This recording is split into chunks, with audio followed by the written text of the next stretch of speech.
কখনো কখনো হালকা চালে করা কোনো ঠাট্টা ডেকে আনতে পারে ভয়াবহ বিপদ।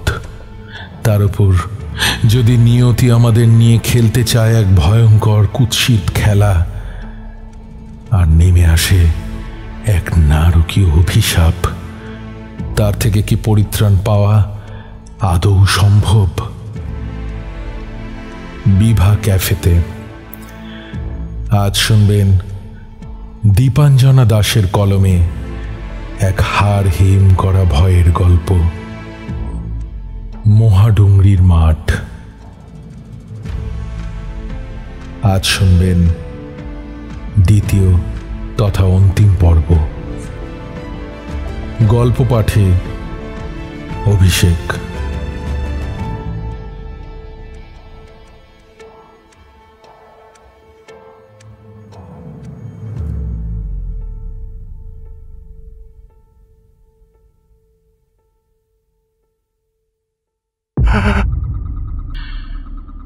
অনুরাগের ঘুমটা ভাঙল প্রবল অস্বস্তিতে। ব্লাডার প্রবল বেগে চাপ দিচ্ছে তলপেটে। চোখ খুলতেই মাথার ভেতরটা যন্ত্রণায় ঝনঝন করে উঠল। সামান্য আলো চোখে সূচের মতো বিচ্ছে। ভ্রু দুটো পরস্পরের যতটা কাছাকাছি আসা সম্ভব ততটাই কাছে এনে সে ভীষণ বিরক্তিতে উঠে বসল ধীরে ধীরে। একবার ঘরটায় চোখ বুলিয়ে দেখল মেঝের ওপর এদিক ওদিক ছড়িয়ে শুয়ে আছে বাকিরা। কেউই স্বাভাবিকভাবে বিছানায় শুয়ে নেই। প্রায় সকলেই বিছানার বাইরে এসে শুয়ে আছে। আমিরের তো অর্ধেক দেহ এক বিছানায়, বাকিটা অর্ধেক পাশের বিছানায়। সকলেই মরার মতো ঘুমোচ্ছে। জানলার একটা খোলা পাল্লা দিয়ে মৃদু আলো আসছে, সেই সঙ্গে আসছে ভিজে ঠান্ডা হাওয়া। সবে ভোর হয়েছে বোধহয়, ভাবল অনুরাগ। সে ভারী মাথা নিয়ে দরজা খুলে এগিয়ে গেল বাথরুমের দিকে। বন্ধুদের পাল্লায় পড়ে সেও তার লিমিট ক্রস করে ফেলেছে কাল। অনেকটাই ড্রিঙ্ক করা হয়ে গেছে। বাথরুম থেকে ফ্রেশ হয়ে এসে তার মাথা এবার খানিক পরিষ্কার হলো। স্বাভাবিক চিন্তা প্রক্রিয়া এবার আর মোড়া ভাঙছে। সময় কত হলো? ঘরময় ছড়িয়ে শুয়ে থাকা মানুষগুলোর মধ্যে মোবাইলটা খুঁজে পেতে বেশ কিছু দেরি হলো তার। কিন্তু যখন পেল, সময়ের দিকে তাকিয়ে তার পূর্ব ধারণা ভেঙে গেল। ভোর নয়, বেলা 8:30 বাজে। জানলা দিয়ে বাইরে তাকাতে সে দেখল আকাশ বর্ষাতুর। মেঘ এতই ঘন কালো যে সূর্যের আলো পৃথিবীতে ঢুকতে পুরোপুরি অনুমতি পায়নি। তাই এই অসময়ে সন্ধে ঘনিয়েছে। ঝমঝমে বৃষ্টিতে বাইরে চোখ চলতে চায় না। সে ফিরে এসে ফের নিজের বিছানায় শুয়ে পড়তে যাবে, ঠিক তখনই মনে পড়ে গেল সেই কথাটা, যা অনেক আগেই বা হয়তো সবার আগে মনে আসা উচিত ছিল। অনুরাগ মাথা ঝাঁকিয়ে নিজের বাকি আলস্যটাও কাটিয়ে এবার ভালো করে দেখতে লাগলো ঘরের ভেতরটা। না, ঘরে কেবল তারা 4 জনই রয়েছে। কাঞ্চন ফেরেনি। রাতে তো নয়ই, সকালেও না, কারণ দরজার খিল তো খোলাই ছিল। তারা ভেবেছিল ঘুম ভেঙে কচি হাউমাউ করতে করতে যখন আসবে, তারা তো নিজেরাও সজ্ঞানে থাকবে না। তাই দরজা ভিজিয়ে রাখলে সে নিজেই ঢুকে আসতে পারবে। কিন্তু তা যে হয়নি সেটা তো দেখাই যাচ্ছে। অথচ এমন জোরে বৃষ্টি পড়ছে, এর মধ্যেও কি ছেলেটার ঘুম ভাঙেনি? সে তাড়াতাড়ি বাকিদের ঘুম ভাঙাতে উদ্যত হলো। নেশার ঘুম কি আর সহজে ভাঙে? প্রথমটা তো অনুরাগের কথা কেউ ঠিক করে বুঝতেই পারল না। ঘুম ভাঙানোর জন্য অনুরাগের প্রতি বেশ কিছু 4 অক্ষর 3 অক্ষর বর্ষিত হলো। কিন্তু তার বক্তব্য বুঝতে পারার পর তারাও তৎপর হয়ে উঠল। বাড়িটা থেকে ছুটে বেরিয়ে আসার সময় ব্রতদীপ কেবল বলল, কচিটা একেবারে গাড়ল। কি কাণ্ড বাঁধিয়েছে কে জানে। ভয়ে সেন্স হারিয়ে পড়ে টড়ে থাকলে। পুরনো বাড়িটাকে অর্ধচন্দ্রাকারে ঘিরে পেছন দিকে অনেকটা ঘুরে গিয়েছে ওই ফাঁকা জমিটা। সেই পেছন দিকের জমিতেই মাটি কেটে আয়তাকার গর্ত করেছিল ওরা, কাঞ্চনকে ভয় দেখাতে। ওই জায়গাটা বাড়ির সামনে থেকে চোখে পড়ে না, আড়াল হয়ে থাকে। 4 জন যখন বাইরে বেরিয়ে এলো তখন বৃষ্টির তোড় বেশ আছে। ভিজতে ভিজতে তারা সেই গর্তের দিকে এগিয়ে যাওয়ার জন্য যখন জমিটায় পা রাখলো, ওদের মনে হলো মাটি থেকে ধোঁয়া উঠছে। গরম তাওয়ায় জল পড়লে যেমন ছ্যাক করে শব্দ হয়ে ধোঁয়া ওঠে, ঠিক তেমন। একটু অদ্ভুত লাগলেও তারা সেটাকে অগ্রাহ্য করে এগিয়ে গেল নির্দিষ্ট দিকে। গর্তটার গভীরতা তো মোটেই বেশি নয়, সেখানে কেউ থাকলে কাছাকাছি এলেই দেখতে পাওয়ার কথা, কিন্তু দেখা যাচ্ছে না কেন? কাঞ্চন কি সেখানে নেই? না, না থাকাটাই স্বাভাবিক, কারণ এই বৃষ্টি মাথায় করে কেউ ওখানে বসে থাকবেই বা কেন? কিন্তু কিন্তু তাহলে সে গেল কোথায়? গর্তটার কাছে এসে ব্রতদ্বীপের খটকা লাগলো। এটা এত গভীর হলো কেমন করে? মাত্র 1.5 হাত গর্ত সে খুঁড়িয়েছিল কানাইকে দিয়ে, এখন এর গভীরতা নয় করে 5-6 ফুট। একে আজ সূর্য মেঘের ঘনঘটায় ঢাকা পড়ে আছে, তাই এই বৃষ্টি, ফলে ভেতরটা কিছুই দেখা যাচ্ছে না। অন্ধকার সেখানে বাসা বেঁধে আছে। সাগ্নিক পকেট হাতড়ালো।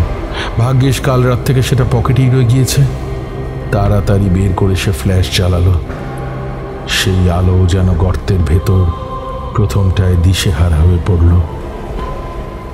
ভেতরটা দৃশ্যমান হতে খানিকক্ষণ লাগলো, আর যখন ভেতরের দৃশ্য তাদের চোখে স্পষ্ট হলো, একটা তীরে কাঁপুনি তাদের পায়ের তলার মাটি থেকে সারা শরীরে ছড়িয়ে গেল।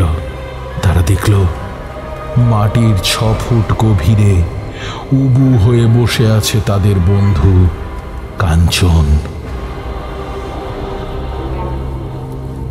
না, অজ্ঞান নয়, জেগেই আছে।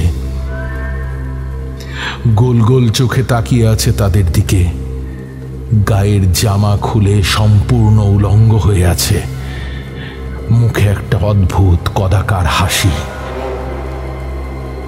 দাঁতগুলো ময়লা দেখাচ্ছে। তাতে কি মাটি লেগে আছে? বৃষ্টির জলে একেবারে নেতা হয়ে গেছে সে। তার 2 হাতে ধরা আছে ছোট লাঠির মতো কিছু। ব্রতদ্বীপের অভিজ্ঞ ডাক্তারের চোখ চিনতে যদিও ভুল করল না। ওগুলো লাঠি নয়, হাড়, মানুষের হাড়, ফেমার আর রেডিয়াস। কাঞ্চন তাদের দিকে চেয়ে তখনও একইভাবে ময়লা দাঁত বের করে হাসছে। সবার আগে সামলে নিল অনুরাগ। সেই সকলের মধ্যে সবচেয়ে ডাকাবুকো বলে তার বেশ অহংকার ছিল। তবু কাঞ্চনকে ধমক দিতে গিয়ে তার গলাটা কেঁপে উঠল। আরে এই কচি, ওখানে বসে কি করছিস? উঠে আয় এখনই। ধমক শুনে কাঞ্চনের মুখ থেকে হাসিটা উধাও হয়ে গেল। সে জোরে জোরে মাথা নাড়তে লাগলো দুপাশে। তারপরই সকলকে অবাক করে দিয়ে হাতের হাড় 2 জিভ দিয়ে চাটতে লাগলো পশুর মতো। এই ঘটনা সকলের মনের মধ্যেই একটা অযাচিত ভয়ের ধোঁয়াশায় ঢেকে দিল। তবে কি তীব্র আতঙ্কে ছেলেটার মাথায় গোলমাল দেখা দিল? এর জন্য তো তাদের ছাড়া আর কাউকে দায়ী করা যায় না। একটা অপরাধবোধের জ্বলুনি অনুভব করলো তারা নিজেদের মধ্যে। সাগ্নিকের মনটাই একটু নরম বাকিদের তুলনায়। সে নরম স্বরে বলল, ভাই, ও কি করছিস বলতো তুই? হ্যাঁ, আয়, উঠে আয়। এই নে আমার হাতটা ধর, এনে ধর, আয়, উঠে আয়। সাগ্নিকের বাঁ হাতে তখনও ধরা আছে মোবাইল। তাতে ফ্ল্যাশ জ্বলছে, আর ডান হাতটা গর্তের ভিতরের দিকে বাড়িয়ে সে ডাকতে লাগলো কাঞ্চনকে। ফ্ল্যাশের আলো কাঞ্চনের চোখের ওপর সরাসরি পড়তেই সে হাত আড়াল করে প্রায় হুঙ্কার দিয়ে উঠল, আলো ছড়া, আলো ছড়া। কাঞ্চনের গলার স্বর শুনে সকলের বুকের ভেতর একটা বেশ বড় রকম ধাক্কা লাগলো। এমন কর্কশ গলা তো তার নয়। তার নীলি নিচু পর্দার স্বরের জন্য তাকে নিয়ে রসিকতা তো কম হয় না। তবে হুঙ্কার কার? সাগ্নিক তাড়াতাড়ি ফ্ল্যাশ নিভিয়ে ফেলল। কিছুটা ধাতস্থ হতে বলল, আয়, আমার হাত ধরে উঠে আয়। আয়, স্নান করে পরিষ্কার হয়ে কিছু খেয়ে নিবি। আয় না ভাই। খাবো।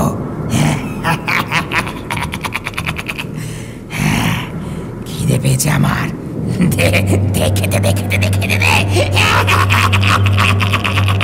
এখানে বসে কি খাবি? চল ঘরে চল। অনুরাগ এবার আর থাকতে না পেরে গর্তের ভেতর নেমে পড়ল। কাঞ্চনের মৃদু আপত্তি সত্ত্বেও সে প্রায় জোর করেই তাকে উপরে তুলে নিল।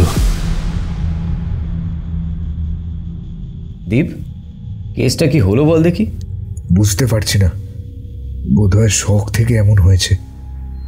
এখন ঘুমাচ্ছে, ঘুমাক, ঘুমালে সব ঠিক হয়ে যাবে। আরে সে নয় বুঝলাম, কিন্তু স্নান করাতে গিয়ে জল দিতেই ওরকম দুম করে ঘুমিয়ে পড়লো কেন? প্রথমে তো ভেবেছিলাম অজ্ঞান টজ্ঞান হয়ে গেল বুঝি। সেটা হলেও একটা লজিক থাকতো যে এতক্ষণ নার্ভ উত্তেজিত হয়েছিল, গায়ে ঠান্ডা জল পড়তেই। ওর গা থেকে কি বোটকা বিশ্রী গন্ধ বেরোচ্ছে, এই ঘরে টেকা যাচ্ছে না। ইতিমধ্যেই আমির বেরিয়ে এসে ব্রতদীপ আর অনুরাগের পেছনে এসে দাঁড়িয়ে বলল কথাটা। ততক্ষণ মাটির গর্তে বসেছিল, তার উপর ওটা যে একটা কবর সেটা তো জানতাম না। নোংরার মধ্যে বসে থাকার জন্য গায়ে দুর্গন্ধ হয়ে গিয়েছে। গায়ে নোংরা লেগেছিল বলেই তোকে জোর করে স্নান করাতে নিয়ে গেলাম।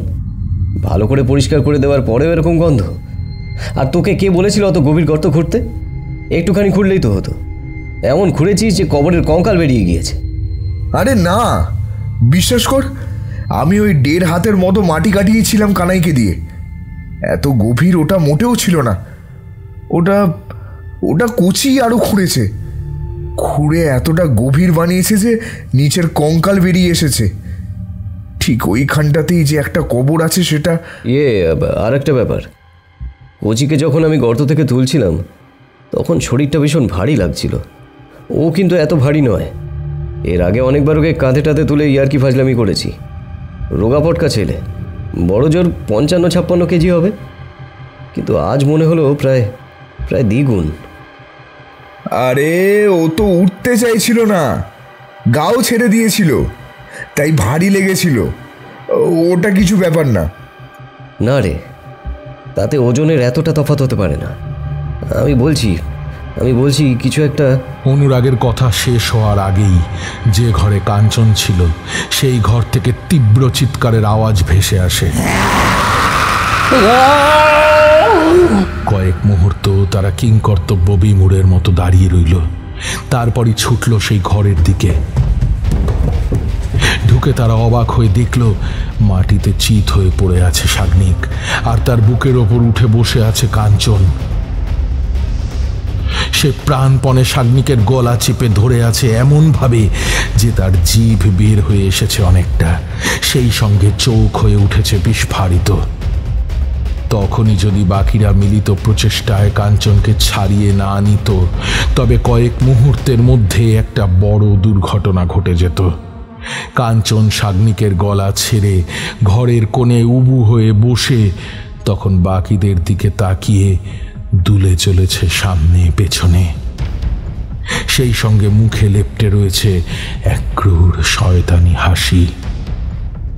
তার বন্ধু জোরে জোরে শ্বাস নিতে নিতে কাঞ্চনের দিকে তাকিয়েছিল। তাদের চোখে ছিল অবিশ্বাস। প্রথমবারের মতো তারা তাদের কচিকে ভয় পাচ্ছে। তারা ভাবছে এই রোগা প্যাকাঠির মতো ছেলেটা, যার হরমোনজনিত সমস্যার কারণে ঠিকঠাক বৃদ্ধি অবধি হয়নি, তার গায়ে এমন আসুরিক শক্তি আসে কেমন করে? তার গায়ের জোর যে স্বাভাবিক নয় তা তারা কাঞ্চনকে শাগনিকের ওপর থেকে তুলে দূরে সরিয়ে দিতে গিয়ে হাড়ে হাড়ে বুঝতে পেরেছে। শাগনিক তখনও কাশছিল। খানিক সামলে বলল,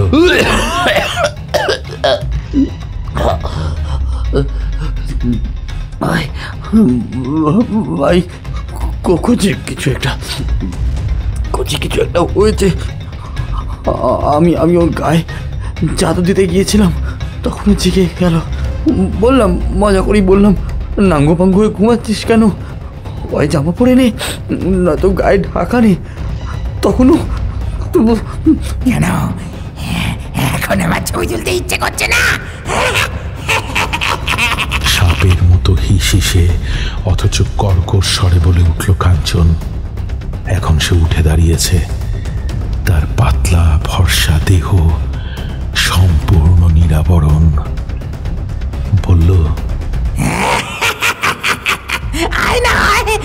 তোল ছবি তোল তোল, তারপর কাকে কাকে পাঠাবি পাঠিয়ে দে। আয় আয় আয়। বলে সে কুৎসিত এক ভঙ্গি করল। এমন কাজ বা এমন ভাবে কথা সে তো আগে কখনো স্বপ্নেও বলেনি। বৃষ্টির কারণে কানাই ভরতের আজ আসতে একটু দেরি হয়েছে, তাই তারা একেবারে বাজার করেই নিয়ে এসেছে। কাঞ্চনকে ব্রতদীপরা ছোট ঘরটায় একা রেখে বাইরে থেকে তালা দিয়ে দিয়েছে।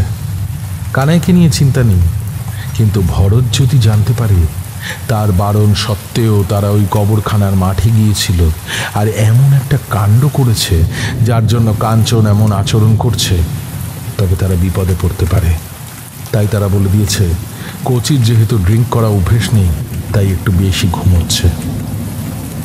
ভরত যখন সবাইকে সকালের খাবার দিচ্ছে, তখন শাগনিক নিজেদের আচরণ ওদের সামনে স্বাভাবিক রাখতে জোর করে গলায় উৎফুল্ল ভাব এনে বলল, তা আজ দুপুরে কি খাওয়াচ্ছ? হ্যাঁ, দেশি মুরগি এনেছি স্যার, মশলা মাখিয়ে রেখে এসেছি, কষা কষা করে রেঁধে দেবো, দেখবেন কি স্বাদ। আপনাদের ওই পোলট্রি মুরগি এরপরে আর মুখে লাগবে না। বাহ, তোফা, বেশ ঝাল টাল দিয়ে বানিও কিন্তু। আমিরের কথা শেষ হওয়ার আগেই আজকে দ্বিতীয়বারের মতো তীব্র আর্তনাদ শোনা গেল বাড়ির ভেতর থেকে। তবে এবারের শটটা যে শাগনিকের নয় তা বলাই বাহুল্য, আর চিৎকারটা এসেছে রান্নাঘরের দিক থেকে। ভাই, ভাই কি হয়েছে? ভরত তার ভাইয়ের স্বর চিনতে দেরি করল না, চেঁচাতে চেঁচাতে ছুটল রান্নার জায়গার দিকে। পেছনে ওরা চারজন। সেখানে পৌঁছানোর আগেই অপর দিক থেকে পড়িমড়ি করে ছুটে আসা কানাইয়ের সঙ্গে মুখোমুখি ধাক্কা লেগে গেল। ভরত তার ভাইকে ধরে উদ্বিগ্ন হয়ে জিজ্ঞেস করল, কি হয়েছে তোর? উত্তরে কানাই ঠকঠক করে কাঁপতে কাঁপতে রান্নাঘরের দিকে আঙুল দেখিয়ে কেবল দুটো কথা উচ্চারণ করতে পারল, মাংস। সকলে রান্নাঘরের ভেতর ঢুকে যে দৃশ্য দেখল তার জন্য তারা কেউ প্রস্তুত ছিল না। মাটির ওপর উল্টে পড়ে আছে একটা স্টিলের গামলা, চারিদিকে ছড়িয়ে রয়েছে মাংসের টুকরো, আর তার মাঝে উলঙ্গ একটা রোগা ছেলে কুকুরের মতো বসে সেই মাংস মুখে চালান করছে। গোগড়া সে চিবিয়ে চলেছে বুভুক্ষুর মতো। সেই ছেলেটাকে তারা চেনে, কিন্তু তার রূপ তাদের কাছে পরিচিত নয় মোটেই।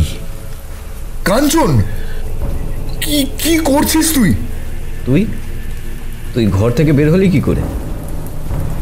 গলার ভয় আর বিস্ময়ের আভাস নিয়ে প্রশ্ন তোলে অনুরাগ। কাঞ্চন প্রশ্ন শুনে মুখ তুলে তাকায় ওদের দিকে। ওই মুখ কোনো মানুষের হতে পারে না। জাগতিক হিংস্রতা, কদর্যতা আর ক্রোধ যেন একত্রিত হয়ে আছে ওই চোখে মুখে। কাঞ্চনের দাঁতের ফাঁকে তখন এক টুকরো কাঁচা মাংস ধরা রয়েছে। কচি, চল ঘরে চল। গলা স্বাভাবিক রাখার চেষ্টা করে বলল আমির, কিন্তু তার ফল হলো অন্যরকম। কাঞ্চন ক্ষিপ্ত চিতাবাঘের মতো তেড়ে এলো ওদের দিকে। চার বন্ধু আর ভরত প্রাণ ভয়ে এদিক ওদিক সরে যায়। আর্তনাদ করে ওঠে ভরত। কাঞ্চন অমানুষিক গতিতে দৌড়ে যায় বাইরের দরজার দিকে। নিজেদের সামলে নিয়ে বাইরে আসতে বাকিদের একটু সময় লেগে গেল, কিন্তু যখন এলো তখন ওরা বাড়ির আশেপাশে কোথাও কাঞ্চনের ছায়া অবধি দেখতে পেল না। চার বন্ধু বসে আছে পাশাপাশি চেয়ারে, পেছনে দাঁড়িয়ে কানাই, ভরত। টেবিলের ওই পারে শক্ত চেহারার এক পুলিশ অফিসার তাদের দিকে চেয়ে আছেন জিজ্ঞাসু দৃষ্টিতে। কি ব্যাপার? কি হয়েছে আপনাদের? প্রশ্ন করলেন ইন্সপেক্টর হেমব্রম। ব্রতদীপ একবার সকলের দিকে চোখ বুলিয়ে বলল, আসলে আমাদের এক বন্ধুকে কাল রাত থেকে আমরা খুঁজে পাচ্ছি না অফিসার। খুঁজে পাচ্ছেন না মানে? মানে আমরা 5 বন্ধু এখানে বেড়াতে এসেছিলাম কয়েকদিনের জন্য। আমাদের ওই বন্ধু নাম কাঞ্চন কাল রাতে ঘর থেকে বেরিয়ে গেছে কখন যেন, আমরা কেউ টের পাইনি। সকালে উঠে দেখি ও নেই। আমরা সবাই অনেক খুঁজেছি আশেপাশে, কিন্তু পাইনি। এক মিনিট, আপনারা থাকছেন কোথায়? ওই তো ওই পুরনো স্বাস্থ্য কেন্দ্র আছে না এখানে, খালি থাকে ওটা, সেখানেই। ওখানে থাকার পারমিশন আপনাদের কে দিয়েছে? কেন, ওই স্বাস্থ্য কেন্দ্রের ডক্টর বোর্ডের একজন আমার সিনিয়র, তিনিই ব্যবস্থা করে দিয়েছেন। আপনার সিনিয়র মানে আপনি ডাক্তার? হ্যাঁ, আমি ডক্টর ব্রতদীপ সরকার, জেনারেল ফিজিশিয়ান, কলকাতায় প্র্যাকটিস করি। ও, আর এরা? বাকি তিনজন তাদের পরিচয় দিল। ভরত কানাই জানালো তারা স্থানীয় বাসিন্দা। চার বন্ধুর পরিচয় পেয়ে ইন্সপেক্টরের চোখে সম্ভ্রম দেখা দিল। তিনি অনুরাগ আর আমিরকে চিনতেও পারলেন। এবার বললেন, তা ঘটনাটা সবিস্তারে বলুন তো। আপনাদের বন্ধু হঠাৎ করে বেরিয়ে গেল কেন? কোনো ঝগড়া ঝামেলা হয়েছিল? মারামারি? না না অফিসার, তেমন কিছু হয়নি। আমরা রোজের মতো খাওয়া দাওয়া করে ঘুমিয়েছিলাম। ব্রতদীপের কথার মাঝেই অনুরাগ তার হাত ধরে তাকে থামতে ইশারা করল। তারপর বলল, ওনাকে সবটা সত্যি বলেই ভালো, ওনার সবটা জানা উচিত। কিছু লুকোলে আমাদেরই বিপদ হতে পারে, আর আর কাঞ্চনকে খুঁজে পেতেও প্রবলেম হতে পারে আমাদের। Deep, just tell him the truth. হেমব্রমের কপালে ফের ভাঁজ পড়ল। বললেন, ট্রুথটা কি খুলে বলুন তো। না না অফিসার, আপনি ভুল ভাবছেন। আমরা কোনো ক্রাইম করিনি, আর করার কথা চিন্তাও করিনি। আমরা যা করেছিলাম পুরোটাই মজার ছলে, জাস্ট একটা প্র্যাঙ্ক। কিন্তু সেটার ফল যে এমন হবে আমরা কেউ কল্পনাও করিনি। দেখুন অনুরাগ বাবু, আপনারা সকলেই বিখ্যাত মানুষ।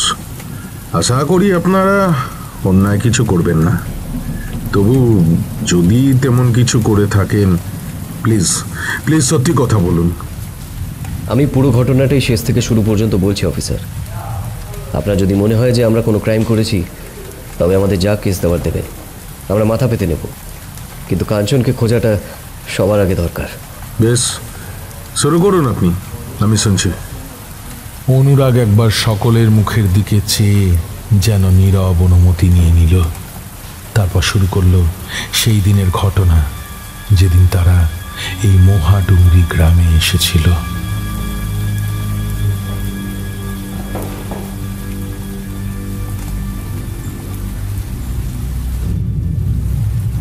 ঘটনা বলা যখন শেষ হলো, তখন ইন্সপেক্টর হেমব্রমের ভ্রু দুটো কুঁচকে শুঁয়োপোকার মতো দেখাচ্ছিল।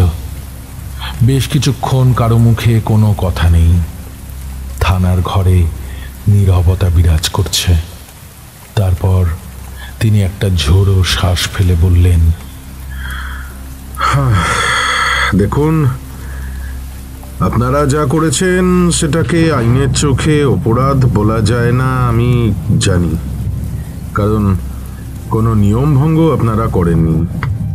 কিন্তু কি জানেন তো অনুরাগ বাবু, মানুষের তৈরি নিয়মের বাইরেও কিছু নিয়ম আছে যেগুলো প্রকৃতি তৈরি করে। সেই আইনের খেলাপ করলেও বিপদে পড়তে হয়, শাস্তিও পেতে হয়। আপনাদের বন্ধুর মিসিং ডায়েরি আমি লিখে নিচ্ছি, আর আপনাদের কাছে ফোনে আশা করি কাঞ্চনবাবুর ছবি আছে, তো সেটা আমায় পাঠিয়ে দিন। আমরা প্রাথমিক খোঁজ শুরু করছি। তবে কিছু কথা আপনাদের জানানো দরকার। দেখুন, আপনারা যা করেছেন সেটা ভুল, খুব বড় ভুল। তবে সে কথা থানায় বসে বলা ঠিক হবে না। এই উর্দি যতক্ষণ গায়ে আছে ততক্ষণ এই বিষয়গুলোকে প্রাধান্য দেওয়া চলে না। আজ রাতটা আমরা খোঁজ চালাই, যদি ওকে পেয়ে যাই তো ভালো কথা, আর না পেলেও আগামীকাল সকালে আমি আপনাদের ওখানে যাব। সকাল পর্যন্ত কোনো খবর না পেয়ে ব্রতদীপ, অনুরাগ আর সাগ্নিক খুবই উদ্বিগ্ন ছিল। তারা সাহস করে তাদের পুরনো আস্তানায় থাকতে পারেনি, গত দুরাতের ঘটনা এখনো তাদের ঠিক হজম হয়নি। তাই সেই রাতটা তারা ভরতদের ছোট বাড়ির একটি ছোট্ট টালির ছাদ দেওয়া ঘরে থাকলো, বেশ কষ্ট করি। তবু যেন এখানে অনেক বেশি নিরাপদ তারা। অন্তত কোনো অদ্ভুত ছায়ামূর্তির ঘরময় বিচরণ কিংবা যন্ত্রণাকাতর গোঙানি তাদের রাতের ঘুম কেড়ে নেয়নি। বেলা একটু বাড়লে ইন্সপেক্টরের ফোন এলো। তিনি বললেন যে তিনি সেই পুরনো স্বাস্থ্যকেন্দ্রে আসছেন তাদের সঙ্গে দেখা করতে। তাই 4 বন্ধু এবং ভরত কানাইও একই সঙ্গে রওনা হয়ে গেল সেদিকে। ইন্সপেক্টর স্যার, কাঞ্চন কি কোনো খোঁজ পেলেন? অফিসার হেমরাম আজ এসেছেন সাধারণ পোশাকে। পেশিবহুল কালো দীর্ঘদেহী মানুষটা বেশ সুদর্শন। তিনি কয়েক মুহূর্ত ঠোঁটে ঠোঁট টিপে বসে রইলেন, তারপর শান্ত গভীর স্বরে বললেন, কাঞ্চন বাবুকে আমরা কাল রাতে দেখেছি সাগ্নিক বাবু। হ্যাঁ, দেখেছেন? কোথায়? এখানে নিয়ে এলেন না কেন? নিয়ে আসবো কি বলছেন? আমরা তো তাকে ধরতেই পারলাম না। তারা নিজেদের মুখ চাওয়াচাওয়ি করল। অফিসারের কথা তাদের কাছে হিয়ালির মতো ঠেকছে। কাল বেশ রাত অবধি আমরা খোঁজাখুঁজি করছিলাম। অনেকে জিজ্ঞাসাবাদ করেও তার কোনো হদিসই পাইনি। শেষে যখন আশা ছেড়ে থানার পথ ধরেছি তখন ঘড়িতে বাজে রাত 1:10। ঘুরপথে না গিয়ে একটা শর্টকাট ধরেছিলাম। সেটা জঙ্গলের রাস্তা, জনবসতি সেখানে নেই। দুপাশে বড় বড় গাছ আর মাঝে রাস্তা। রাস্তা খুব একটা ভালো নয়, তাই বেশি জোরে গাড়ি চলছিল না। রাস্তায় কোনো আলো নেই, গাড়ির হেডলাইটেই যা দেখা যাচ্ছে। সারাদিনের ক্লান্তিতে আমার চোখ একটু লেগে এসেছিল। এমন সময় ড্রাইভার আচমকা ব্রেক কষল। ব্যাপারটা কি? ওভাবে ব্রেক কষলে কেন? সাপ, ও সামনের গাছটার উপরে ওটা কি যেন বসে আছে। আমি চোখ কুচকে তাকালাম সেদিকে। ড্রাইভার ছোড়া ভুল বলেনি। সত্যিই জিপ থেকে প্রায় 20-25 হাত দূরে রাস্তাটা যেখানে হালকা বাঁ দিকে বাঁক নিয়েছে, ঠিক সেই বাঁকের কোলে একটা বড় ঝাঁকড়া গাছ। গাড়ির জোরালো হেডলাইটে দেখা যাচ্ছে সেই গাছের ডালে উবু হয়ে বসে আছে কিছু। পাতার আড়ালে থাকায় দেহটা স্পষ্ট দেখা যাচ্ছে না। প্রথমে নিজেকে বোঝাতে চাইলাম ওটা নিশ্চয়ই একটা হনুমান, কিন্তু মনের ভেতরে আমি ঠিক বুঝতে পারছিলাম ওটা হনুমান টনুমান নয়। আমি জিপ থেকে নেমে এগিয়ে গেলাম সেদিকে। সঙ্গে আমাদের টর্চ থাকে সব সময়। সেটা গাছের সেই ডালের দিকে ফোকাস করে কয়েক পা এগিয়ে যেতেই সেই জিনিসটা ঝপ করে লাফিয়ে পড়ল গাছ থেকে। আমার ধারণা সঠিক হলো, সেটা একটা মানুষ। মানুষটা একটু ঝুঁকে দাঁড়িয়েছিল, হাঁটু দুটো অল্প বেঁকে আছে, আর তার মুখে ধরা আছে একটা কালো রঙের পাখি। কাক না পেঁচা সেটা ঠিক ভালো করে বুঝতে পারলাম না, কিন্তু সেটা তখনও প্রাণ বাঁচাতে ডানা ঝাপটা ছিল। মুখে ধরা মানে দাঁতে কামড়ে ধরেছিল। বিড়াল বা ওরকম প্রাণী যেভাবে শিকার ধরে মুখে নিয়ে যায় ঠিক তেমন। কিন্তু এটা তো কোনো ভামবিড়াল কি কুকুর নয়, জল জ্যান্ত একটা মানুষ। গায়ে কোনো জামা কাপড় নেই, রোগা আর ফর্সা একটা লোক না বলে ছেলে বলেই মনে হয়। সে আমার দিকে তাকিয়েছিল কয়েক মুহূর্ত। বিশ্বাস করুন, গাড়ির আলোয় মানুষের চোখ যে অমন জ্বলতে পারে এর আগে আমার ধারণা ছিল না। সেই কয়েক মুহূর্তে আমি ওকে চিনতে পারলাম। আপনাদের দেওয়া ছবির সাথে খুব মিল। অর্থাৎ এই আপনাদের বন্ধু কাঞ্চন। হোয়াট? সাগরিকের সঙ্গে বাকিরাও বিস্ময় প্রকাশ করলেও তারা গত 2 দিনে কাঞ্চনের যা কাণ্ড দেখেছে তাতে এ দৃশ্য খুব বেশি অস্বাভাবিক মনে হলো না কারোর কাছেই। তোকে ধরলেন না কেন? চেষ্টা করেছিলাম, কিন্তু আপনাদের বন্ধু যে জিপের গতিকেও মাত করে দেবেন কেমন করে জানবো বলুন? জঙ্গলের ভেতর অনেকটা পথ আমরা চেষ্টা করেছিলাম ওর পিছু ধাওয়া করার, কিন্তু ঝড়ের গতিতে দৌড়ে তিনি যে ঘন অন্ধকারে কোথায় হারিয়ে গেলেন।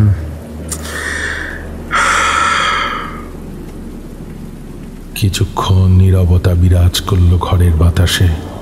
তারপর সেই জাল কেটে অফিসার হেমরামি বললেন, দেখুন, কাজটা আপনাদের একেবারে করা উচিত হয়নি ডাক্তারবাবু। বন্ধুদের সঙ্গে মজা করাটা কোনো ভুল নয়, কিন্তু সেটা কোথায় করছেন তা একটা বড় বিষয়। একটা কথা মনে রাখবেন, সব জায়গা কিন্তু সমান নয়। আপনাদের কলকাতা শহর আর এই প্রাচীন অরণ্যে ঘেরা মহাডুংরি গ্রাম কখনো এক নয়। এখানকার ইতিহাস আপনাদের জানা নেই, তাই অনেক কিছু হেসে উড়িয়ে দিয়েছেন, আর তার ফলস্বরূপ আপনাদের বন্ধুরাজ এই অবস্থা। কি বলতে চাইছেন আপনি অফিসার? কোন ইতিহাসের কথা বলছেন? এই গ্রামের নাম মহাডুংরি কেন তা জানেন? এই নামটা এসেছে মোধা বা মহা উপজাতির নাম থেকে। গ্রামের এই অঞ্চলটা আগে প্রধানত তাদেরই বাস ছিল, তাই তাদের নাম অনুসারেই এলাকার নাম হয় মহাডুংরি বা মোধাডুংরি। ধীরে ধীরে গোটা গ্রামটাই এই নামে পরিচিতি লাভ করে। মোধারা ছিল এক অদ্ভুত উপজাতি। তাদের বিশ্বাস, তাদের আচার, খাদ্যাভ্যাস, ধর্ম, সমাজ ব্যবস্থা, আইন কানুন সবই ছিল ভিন্ন আর অদ্ভুত। তাদের মধ্যে কনস্যাঙ্গুইন ম্যারেজ প্রচলিত ছিল, মানে ওই ছোট ছোট গোষ্ঠীর মধ্যেই বিয়ে হতো। তারা লতায় পাতায় সবাই সবার আত্মীয়, কাজিন, মামা ভাগ্নি, কাকা ভাতিজি, এই সম্পর্কের মধ্যেও বিয়ে ছিল একদম সাধারণ বিষয়। তারা নিজেদের রক্তের শুদ্ধতা বজায় রাখতেই এমনটা করতো বলে ধারণা, কিন্তু বিজ্ঞান বলে অন্য কথা। এত নিকট আত্মীয়ের মধ্যে বিবাহের সম্পর্ক হলে সন্তানদের মধ্যে বিভিন্ন জেনেটিক রোগ দেখা দেয়। এক্ষেত্রেও তার অন্যতা হয়নি। তাদের গোষ্ঠীর অধিকাংশ শিশুরাই জন্মাতো বিকলাঙ্গ, হয় মানসিক নয় শারীরিক, কিংবা উভয়ভাবেই অসুস্থ হয়ে জন্ম নিত তারা। যারা স্বাভাবিক দেহে জন্মাতো তাদেরও রোগ প্রতিরোধ ক্ষমতা থাকত দুর্বল, ফলে অচিরেই তারা নানান জটিল রোগে আক্রান্ত হয়ে পড়ত। এছাড়া অদ্ভুত অস্বাভাবিক খাদ্যাভ্যাস আর আনহাইজেনিক জীবনযাত্রার জন্য বিভিন্ন রোগ ব্যাধি তাদের নিত্যসঙ্গী ছিল। কিন্তু অরণ্যবাসী এই অসভ্য জনজাতির এই রোগাদির বৈজ্ঞানিক ব্যাখ্যা তাদের জানা ছিল না। তারা মনে করত এই অসুস্থতা, এই শারীরিক মানসিক পীড়া সবই দেবতার রোষের ফল। দেবতার অভিশাপের জন্যই তাদের এই কষ্ট পেতে হচ্ছে। তারা যে দেবতার আরাধনা করত তার নাম নামটা আমি কিন্তু একবারই বলবো, দ্বিতীয়বার বলতে বলবেন না।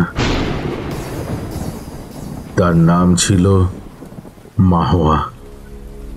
তো এই দেবতার কোপ থেকে মুক্তি পেতে এই মোহারা বা মোধারা এক ভয়ঙ্কর প্রথা পালন করত। তারা অসুস্থ রোগী বিকলাঙ্গ শিশুদের দেহের উপর বিভিন্ন অত্যাচার করত। ইচ্ছে করে দেহকে কষ্ট দিত যাতে দেবতা তুষ্ট হয়ে তাদের দেহ শুদ্ধ করে রোগ মুক্তি ঘটান। সেই সব কষ্ট দেওয়ার পদ্ধতিও ছিল অত্যন্ত অমানসিক, নারকীয়। ছোট ছোট শিশুদের দড়ির সঙ্গে বেঁধে রাস্তা দিয়ে হেঁচড়াতে হেঁচড়াতে গ্রাম প্রদক্ষিণ করানো হতো। রোগীদের গাছে বেঁধে চাবুক মারা হতো যাতে পিঠের চামড়া কেটে রক্ত ঝরে। গায়ে ফুটন্ত গরম জল ঢেলে দেওয়া হতো। মানে যত প্রকারের শরীরকে কষ্ট দেওয়া যায় ওরা তাই করত। আপনি নিজেই সব দেখেছেন? না, আমার জন্মের বহু আগের ঘটনা এসব। আজ থেকে ধরুন প্রায় 100 বছর আগের ঘটনা। তবে আপনি এত সব জানলেন কেমন করে? আমি জেনেছি আমার বাবার কাছ থেকে। আমার বাবা ছিলেন একজন ইতিহাসবিদ। তিনি আবার এই সমস্ত শুনেছিলেন তার বাবা অর্থাৎ আমার ঠাকুরদাদার কাছ থেকে। তিনিও ছিলেন দারোগা, আমার মতোই। তখন ব্রিটিশ আমল। ঠাকুরদাদার কাছ থেকে গল্প শুনে বাবার ছোটবেলা থেকেই মোধাদের প্রতি খুব ইন্টারেস্ট ছিল। পরবর্তীকালে বাবা এই এলাকার অধিবাসীদের নিয়ে গবেষণা শুরু করেন। এই নিয়ে তিনি একটা বইও লিখেছিলেন, যদিও সেটা এখন আর ছাপা হয় না। ছাপা হয় না কেন? কিছু মানুষের দাবি বইটা নাকি কুসংস্কার ছড়াতে পারে আর নরবলি প্রমোট করে, তাই আর ছাপায়নি প্রকাশনী সংস্থা। আসলে ব্যাপারটা অন্য কি ব্যাপার? মোধাদের আরও একটি ভয়ঙ্কর রীতি ছিল, নরবলি। এটা সাধারণত হতো যদি গোষ্ঠীর কোনো শিশু মুমূর্ষু হয়ে পড়ত। পূর্ণবয়স্ক মানুষের জন্য এই রীতি প্রযোজ্য ছিল না। তারা মৃত্যুর দোরগোড়ায় পৌঁছলে তাকে আরো কষ্ট দেওয়া হতো, দৈহিক কষ্ট, যাতে যত দুঃখ যন্ত্রণা সব এই জন্মেই ভোগ করে পরের জন্মে সুস্থ দেহে সুখী মানুষ হয়ে জন্মাতে পারে। আর কোনো শিশু যখন মৃত্যুর খুব কাছাকাছি পৌঁছে যেত, তখন তাকে বাঁচাতে তারা দিত বলি, নরবলি। ইয়েস, কিন্তু সেই বলি যাদের দেওয়া হতো তারা কিন্তু তাদের নিজেদের গোষ্ঠীর কেউ হতো না। দেবতার পায়ে উৎসর্গ করার জন্য তারা বলি আনতো বাইরে থেকে। বাইরে থেকে মানে হয় অন্য কোনো জনগোষ্ঠী, নয় অন্য কোনো গ্রাম থেকে। কিন্তু বলি যাদের দেওয়া হতো তাদের একটা বিশেষত্ব থাকতে হতো। তাদেরও হতে হতো অভিশপ্ত, মানে ওই তাদের মতে অভিশপ্ত। আমাদের চোখে তারা কেবল শুধু অসুস্থ। তারা হয় মানসিক নয়তো ওই দৈহিক রূপে অসুস্থ হতো। সেই অসুস্থ মানুষ বিশেষত শিশুদের অপহরণ করে নিয়ে এসে তারা বলি দিত, যাতে তাদের প্রাণের বিনিময়ে দেবতা সেই মোধা শিশুকে পুনর্জীবন দান করেন। কিন্তু আপনি এসব গল্প কাহিনী আমাদের বলছেন কেন? আমি তো বুঝতে পারছি না ইন্সপেক্টর। এই জায়গার ইতিহাস ভূগোল জেনে আমাদের কি লাভ? আপনি কাঞ্চনকে খুঁজে এনে দিতে পারবেন কিনা সেটা বলুন। ইন্সপেক্টর হেমব্রম কিছুক্ষণ এক দৃষ্টে চেয়ে রইলেন ব্রতদ্বীপের দিকে। তারপর দৃঢ় গম্ভীর কণ্ঠে বললেন, আমি আপনাদের বাড়ি বয়ে এসে সকাল সকাল সময় ব্যয় করে এত রামায়ণ মহাভারত কেন শোনাচ্ছি জানেন? যাতে আপনারা বুঝতে পারেন যেটা আপনারা নিতান্ত ছেলে মানুষই করেছেন সেটা কত বড়, কত ভয়ানক একটা কাণ্ড, যার ফল কতটা ভয়ঙ্কর হতে পারে, কতটা নারকীয় হতে পারে তার সামান্য ধারণা যাতে আপনাদের হয়। যা জানেন না, যে জায়গা চেনেন না, যে বিষয়ে বোঝেন না, সেই বিষয় নিয়ে ছেলে খেলা করলে কি হয় সেটা আশা করি এতক্ষণে কিছুটা বুঝে গিয়েছেন। বাকিটা আস্তে আস্তে বুঝবেন, কারণ যা করেছেন তাতে আপনাদের বন্ধুটির লাইফ রিস্ক অবধি হতে পারে। সেক্ষেত্রে পৃথিবীর কোনো দেশের পুলিশ কিচ্ছু করতে পারবে না, কারণ সব আইন সব জায়গায় খাটে না। কিছু নিয়মের জন্ম হয় এই চেনা পৃথিবীর বাইরে। হেমব্রম হয়তো আরো কিছু বলতেন, কিন্তু পরিস্থিতি বিপথে যাচ্ছে দেখে অনুরাগ তাড়াতাড়ি তাকে শান্ত করে বলে উঠল, আপনি বলুন অফিসার, আমরা শুনছি। আসলে দুশ্চিন্তায় একটু পেশেন্সটা কমে গেছে। প্লিজ ডোন্ট মাইন্ড, আপনি বলুন। ইন্সপেক্টর শ্বাস ছেড়ে কিছুক্ষণ চুপ করে ফের গুছিয়ে নিলেন নিজেকে। তারপর বলা শুরু করলেন,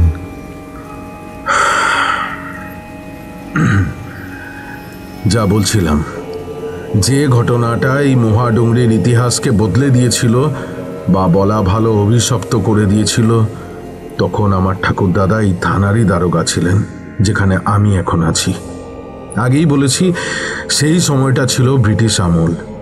তখন সরকারি আমলা এক সাহেব এখানে বেড়াতে এসেছিলেন, সঙ্গে তার পরিবার, স্ত্রী এবং 2 ছেলে মেয়ে।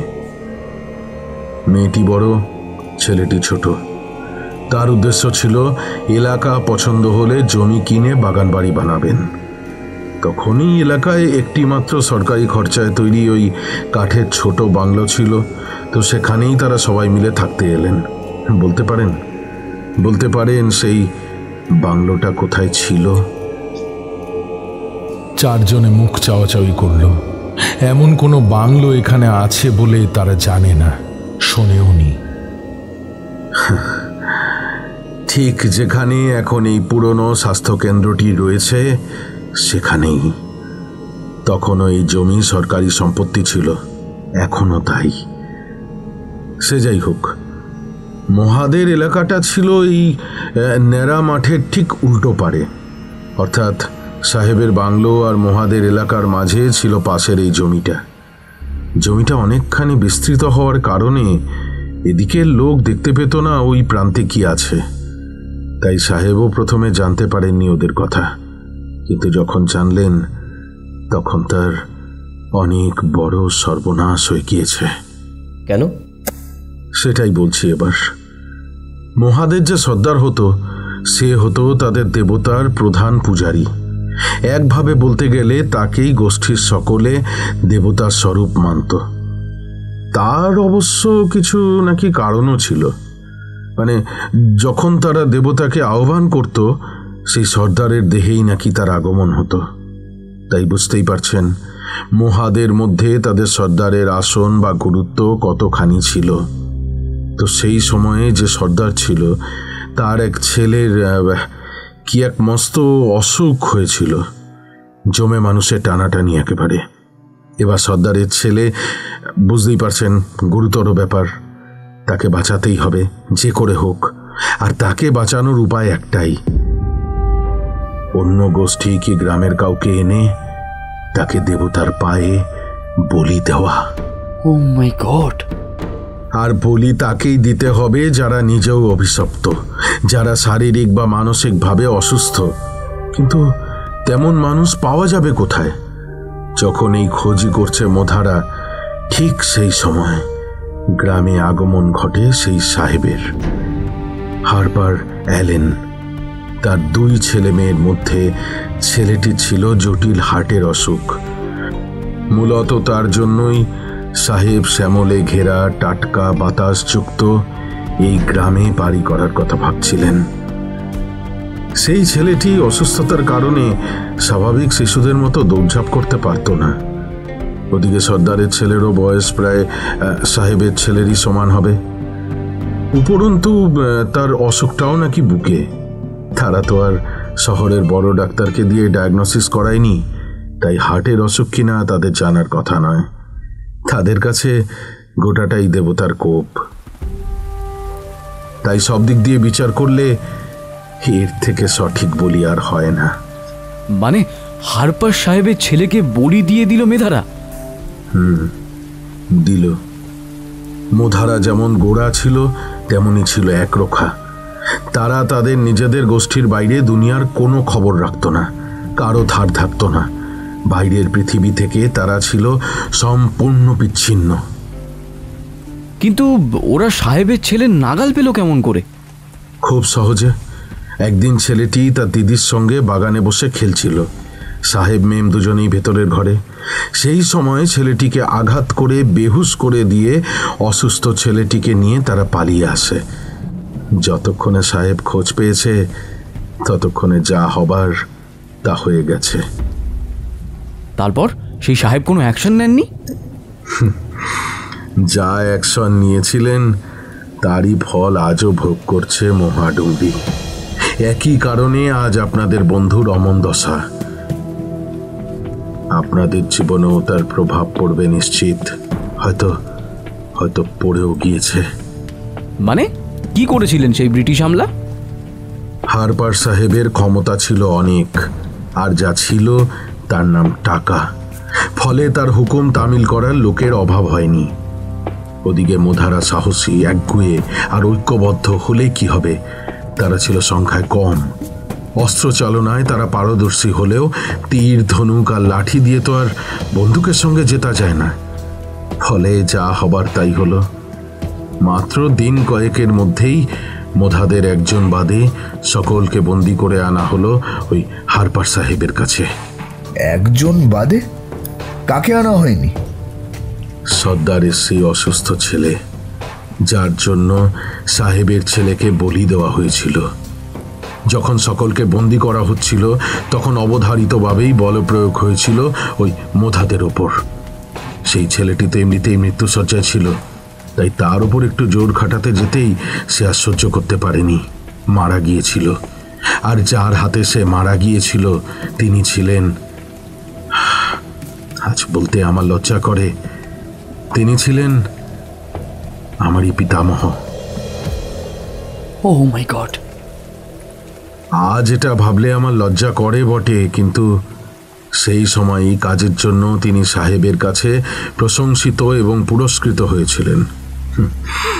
যাই হোক, ওই মোধাদের বন্দি করে আনার পর সাহেব এমন এক শাস্তির বিধান দিলেন যে সকলের অন্তরাত্মা কেঁপে উঠল। তিনি হুকুম দিলেন, গোষ্ঠীর সকলকে এই মহাডুংরির মাঠে গণকবর দেওয়া হবে, জীবিত অবস্থায়। হোয়াট? হ্যাঁ, দলের নারী, পুরুষ, যুবক, শিশু, বৃদ্ধ কেউই বাদ যায়নি। এমনকি গর্ভবতী নারীদেরও একইভাবে জ্যান্ত সোজা হয়ে দাঁড়ানো অবস্থায় মাটির নিচে পুঁতে দেওয়া হয়েছিল। গা শিউরে উঠছে না? ওঠারই কথা। সেই সময়ও সকলে এই ঘটনা শুনে ভয়ে একদম কাটা হয়ে গিয়েছিল। তাই এতে সাহেবের শাস্তি হয়নি? এটা তো একটা ব্রুটাল মাস মার্ডার, জঘন্য একটা ক্রাইম। যতই ব্রিটিশ সরকারি কর্তা হোক, এমন একটা অপরাধের শাস্তি তো পেতেই হবে। পেয়েছিল, শাস্তি তারা পেয়েছিল অনতিকাল পরেই, কিন্তু আইন শাস্তি দেয়নি, শাস্তি দিয়েছিল নিয়তি। মানে? বলছি, একে একে আসছে। তা হলো কি, ওই মোধাদের যখন একে একে ওইভাবে মাটি খুঁড়ে খাড়া অবস্থায় মাটি চাপা দেওয়া হচ্ছিল, সকলেই চিৎকার করে কাঁদছিল, আর্তনাদ করছিল, সাহায্যের জন্য গলা ফাটাচ্ছিল। কিন্তু এই হাহাকারের মধ্যেও সেই সর্দার ছিল পাথরের মতো ভাবলেশীন। হয়তো সে বুঝেছিল কোনো চেষ্টাই ফলদায়ক হবে না। তাকে সকলের শেষে কবরস্থ করা হয়েছিল, আর গোষ্ঠীর প্রত্যেকের নারকীয় হত্যালীলা সচক্ষে দেখতে বাধ্য করা হয়েছিল। তার ঠিক আগেই কবর দেওয়া হয়েছিল তার পরিবারকে, যার মধ্যে তার বৃদ্ধা মা, গর্ভবতী দ্বিতীয় স্ত্রী এবং দুজন ছোট ছোট শিশু সন্তানও ছিল। কি ভয়ঙ্কর পিশাচ একটা! সামনে পেলে একদম কুচি কুচি করে ফেলতাম। সব শেষে কবরস্থ করা হয় সর্দারকে।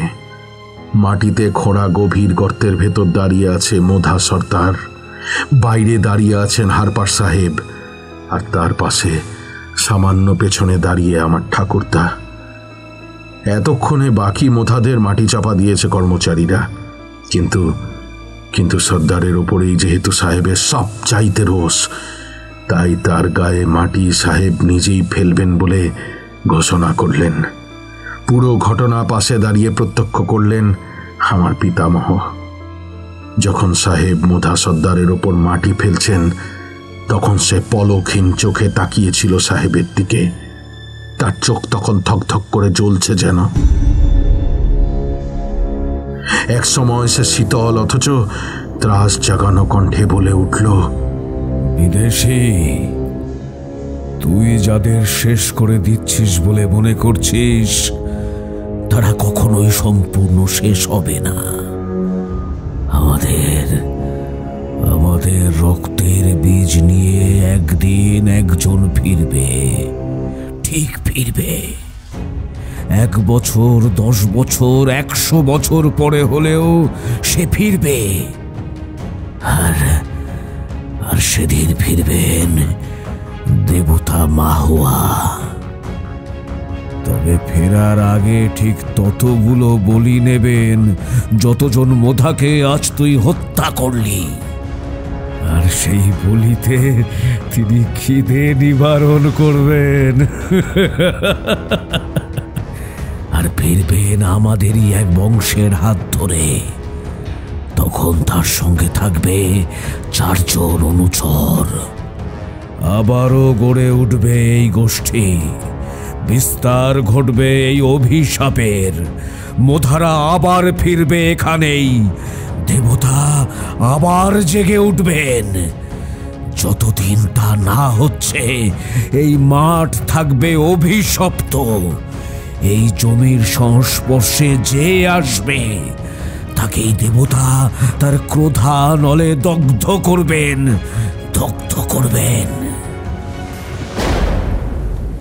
সাহেব মোধা সর্দারের এই প্রলাপে কান দিলেন না, তাকেও জীবন্ত সমাধি দিয়ে দিলেন। মোধাদের নীরব হাহাকার বাতাস ভারী করে রইল। মাটির নিচে তাদের মৃত্যু যন্ত্রণা কেউ সচক্ষে দেখতে না পেলেও সকলেই যেন অনুভব করতে পারছিল। আমার ঠাকুরদাও তাই।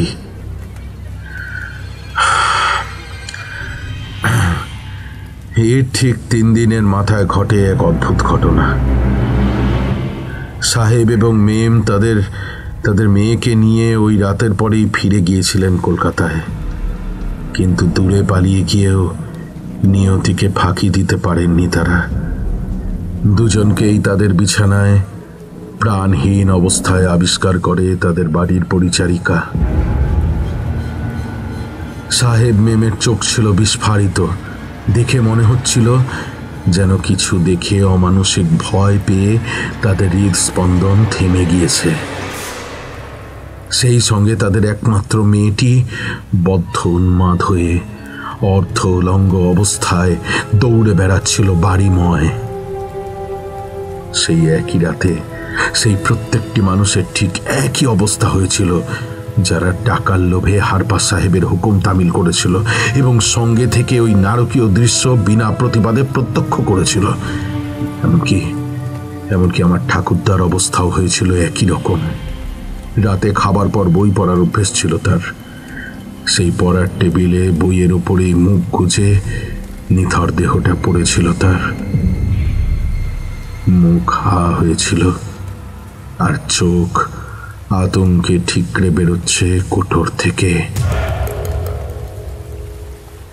অনেকক্ষণ আর কেউ কোনো কথা বলতে পারল না।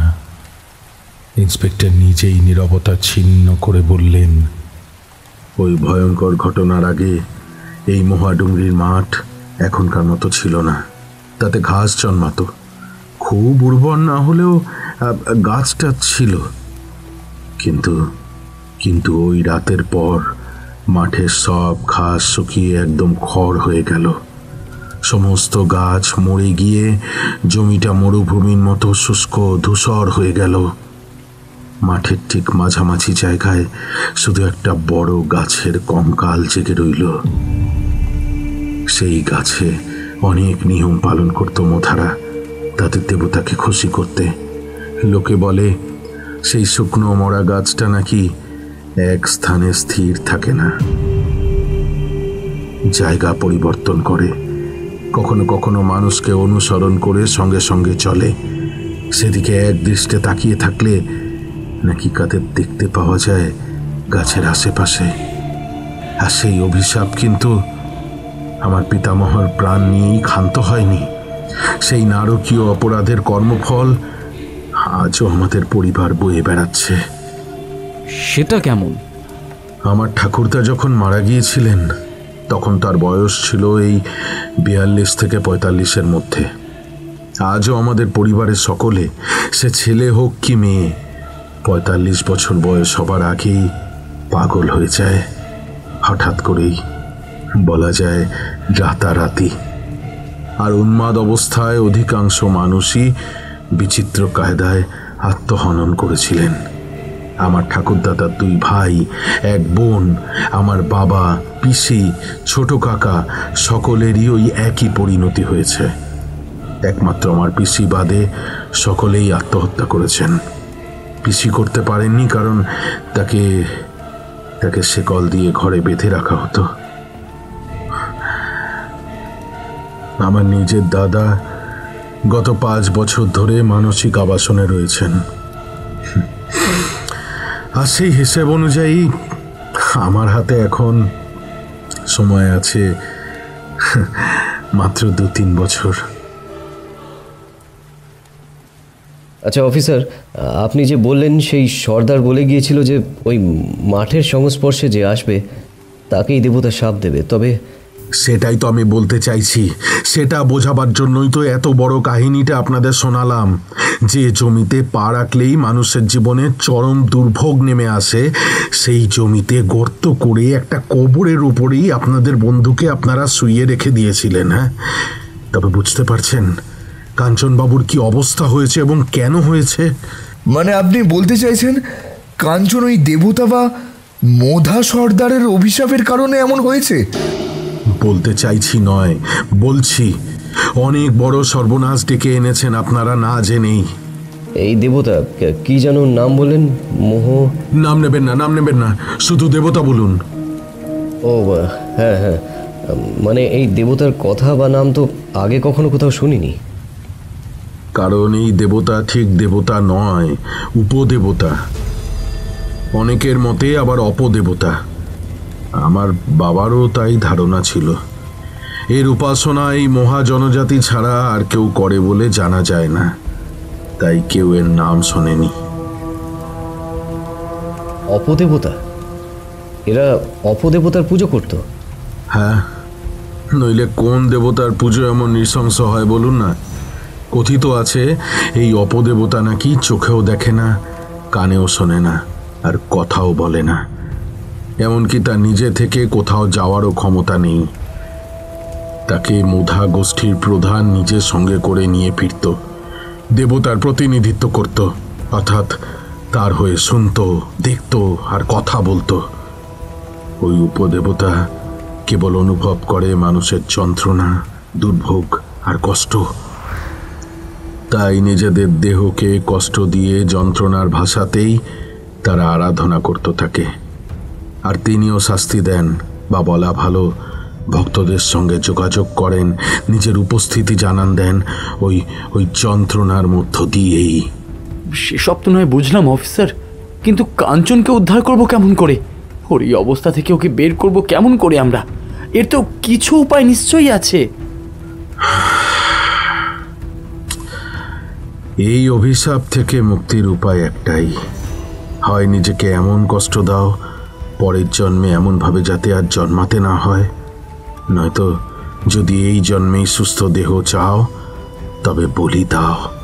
বলি দাও তাদের যারা নিজেরাও অভিশপ্ত, যাদের দেহ বা মন বিকৃত, অস্বাভাবিক, অসুস্থ। যত বেশি বলি দিতে পারবে তত তাড়াতাড়ি আরোগ্য লাভ হবে। মানে কাঞ্চনকে সুস্থ করতে গেলে আমাদেরকে বলি দিতে হবে? আপনাদের না, ওকেই দিতে হবে। একটা দুটো নয়, অনেক। অসম্ভব, তা আবার হয় নাকি? তাই একজন পুলিশ অফিসার হিসেবে নয়, একজন মানুষ আর শুভাকাঙ্ক্ষী হয়ে বলছি, আপনাদের বন্ধুকে আপনারা ভুলে যান। ভুলে যাব? অসম্ভব। তাছাড়া তো আর কোনো উপায় নেই। ওকে আপনারা বেঁধে রাখতে পারবেন না, সে অত্যন্ত বিপজ্জনক হয়ে গিয়েছে। মানুষ খুন করে ফেলা তার পক্ষে অসম্ভব নয়, আর সাধারণ চিকিৎসা তাকে সুস্থ করতেও পারবে না। আপনারা তো মিসিং ডায়েরি লিখিয়েছেন, সে যে বেঁচে আছে তার সাক্ষী তো আমি নিজে রইলাম। একটা মানুষ যদি উন্মাদ হয়ে যায় তাতে আপনাদের কি করার আছে? আচ্ছা, আরেকটা ব্যাপার বলছি, আমরাও তো ওই মাঠে পা রেখেছিলাম। যদি সেখানে পা রাখলেই অভিশাপ লাগে তবে তো। সেই জন্যই বলছি, বন্ধুর মায়া ছেড়ে নিজেদের প্রাণ নিয়ে যত তাড়াতাড়ি সম্ভব বাড়ি ফিরে যান। দেখুন, অভিশাপ কিন্তু এড়ানো যাবে না, ও জিনিস পিছু ছাড়বে না। কিন্তু বিদেশ বিভুঁইয়ে বিপদে পড়ার চেয়ে নিজের বাড়িতে থেকে ব্যাপারগুলোকে ডিল করা বরং সহজ হবে। সেখানে নিজের লোকজন আছে, একটা ভরসা পাবেন। যান যান, আর দেরি করবেন না। পালিয়ে যাব? কাপুরুষের মতো পালিয়ে যাব অফিসার? পালাতে তো পারবেন না, চাইলেও পারবেন না। পৃথিবীর যেখানেই যান না কেন পালাতে আপনারা পারবেন না। ভুল যা করেছেন তার শাস্তি তো পেতেই হবে। আমি কেবল একটু সুবিধার জন্য বলছিলাম আর কি। আপনাদের তো ফিরতেই হবে, তাহলে শুধু শুধু দেরি করে বিপদ বাড়িয়ে কি লাভ? আর এর থেকে মুক্তির উপায় যা, তা কি আপনারা করতে পারবেন? কি করার কথা বলছেন আপনি? বলছি না, কেমন করে বলবো? অভিশাপ থেকে মুক্তি পেতে মাস মার্ডার করে সেই অপদেবতার পায়ে অর্ঘ্য দেওয়ার কথা একজন আইনের রক্ষক হয়ে আমি কেমন করে বলি সেটা বলুন তো। বাদ দিন, তার চেয়ে আমার কথা শুনুন। আজ দুপুরই রওনা দিয়ে দিন।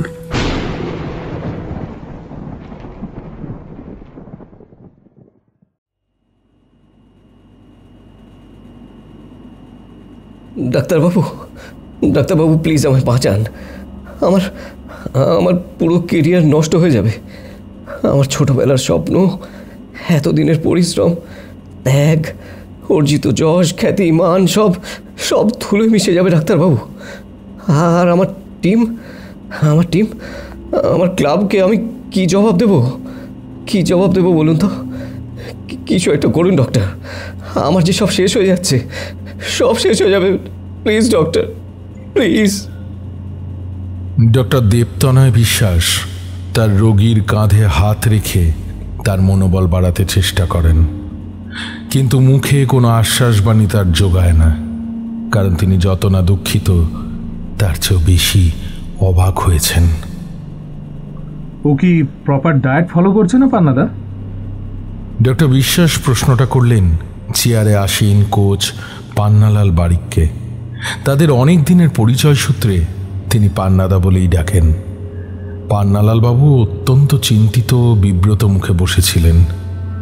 কি বলছেন দাদা? ওর মতো এত সিনসিয়ার প্লেয়ার সারা স্টেটে খুব কমই আছে। Proper food intake, protein, supplement, medicine, everything strictly follow করে এসেছে।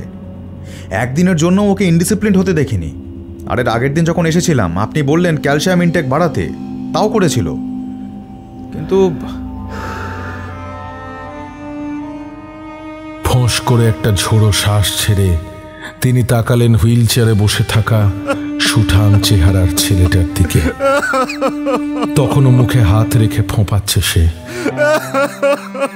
কান্নার দমকে ফুলে ফুলে উঠছে কাঁধ, হাতের শক্ত পেশি।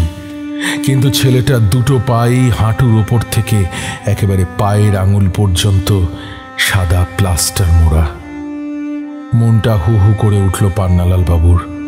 আর কেউ না জানুক, তিনি তো জানেন নিজেকে প্রতিদিন আরো ভালো করে তোলার জন্য কি কঠোর পরিশ্রম করেছে অনুরাগ, কি একাগ্রতা, কি অধ্যবসায় নিজেকে পারফেক্ট করে তোলার জন্য। আর মাত্র 1.5 মাস পর ম্যাচ। এই ম্যাচের গুরুত্ব এখন তাদের কাছে সব কিছুর চেয়ে বেশি। দল হিসেবে আর ইন্ডিভিজুয়াল প্লেয়ার হিসেবে নিজেদের প্রমাণ করার once in a lifetime chance. তাই দলের সব ছেলেই মরিয়া হয়ে ঝাঁপিয়ে পড়েছিল, জান লড়িয়ে দিচ্ছিল মাঠে। প্র্যাকটিসে যেন এক চুল খামতি না থাকে। I'll be honest, Pannada. This is a very strange case for me. হাড়ের ঘনত্ব দিন দিন কমে যাচ্ছে, চকের মতো ভঙ্গুর হয়ে যাচ্ছে, অথচ ডায়েট পারফেক্ট। স্পোর্টস পার্সন হওয়ার কারণে সানলাইটও পর্যাপ্ত পরিমাণ পায়। আর এক্সারসাইজ নিয়ে তো কিছু না বলাই ভালো। হাড়ের এই অতি ভঙ্গুরতার কারণ স্পষ্ট নয়, জানেন। এই রোগ সাধারণত জন্ম থেকে বা জন্মের কিছু পর থেকেই হয়। এর নাম অস্টিওজেনেসিস ইমপারফেক্টা বা ব্রিটল বোন ডিজিজ, সংক্ষেপে ওয়াই। এটা হাড়ের একটা জেনেটিক ডিসঅর্ডার। এক্ষেত্রে সামান্য একটু আঘাতেই হাড় ভেঙে একাধিক টুকরো টুকরো হয়ে যায়। কিন্তু 1 মাসের মধ্যেই এটা গ্রো করা সত্যিই আশ্চর্যের। আচ্ছা, রেগুলার চেক আপে এর আগে কিছু ধরা পড়েনি, তাই না? ওই যে যেদিন দেখলাম ও মাঠে নেমে লেংচে লেংচে হাঁটছে, ঠিকমতো করে দৌড়তে পারছে না, পা কাঁপছে, সেই দিনই সন্ধে তোকে আপনার কাছে পাঠাই। 2 সপ্তাহ আগে। তখনই এক্স রে করে দেখিয়েছিলাম ওর পায়ের টিবিয়া আর ফিবুলা বোন স্বাভাবিকের থেকে সরু হয়ে গেছে, আর দেহের ভরের কারণে সামান্য বেন্ড হয়ে গেছে। পর্যাপ্ত ক্যালসিয়াম ইনটেক না থাকলে এমনটা হয় সাধারণত, কিন্তু এক্ষেত্রে তো তা নয়। এমনকি এর আগের ম্যাচের পর যখন ওর পা মুচকে গেছিল, তখনও আমি ওর চিকিৎসা করেছি। এক্স রে করিয়ে চেক করেছিলাম কোনো হেয়ার লাইন ফ্র্যাকচার আছে কিনা। তখনও he and his bones are perfectly okay. আমি কি আর খেলতে পারবো না ডক্টর? আরে না, আর কোনোদিন খেলতে পারবে না সেটা আমি একবারও বলছি না, নিশ্চয়ই খেলতে পারবে, কিন্তু সামনের ম্যাচটা হয়তো পারবে না, কারণ যেভাবে ওর দুটো পা ভেঙেছে তাতে সেটা ঠিক হতে মিনিমাম 3 মাস তো লাগবেই। তার আগে don't be so upset champ, আমি তো আছি, সব ঠিক হয়ে যাবে। ডাক্তার আশ্বাস দিতে চেষ্টা করেন, কিন্তু সেই আশ্বাসে যেন নিজেই ঠিক বিশ্বাস করতে পারেন না। অনুরাগ ডুবন্ত নাবিকের মতো চোখ তুলে তাকায়, এবার বলে, সব ঠিক হবে কিনা জানি না, তবে এই চান্স আর আসবে না আমার জীবনে। আচ্ছা, তুমি ঠিক কেমন করে পড়লে বলো তো? না মানে খুব খারাপভাবে পড়েছিলে কি?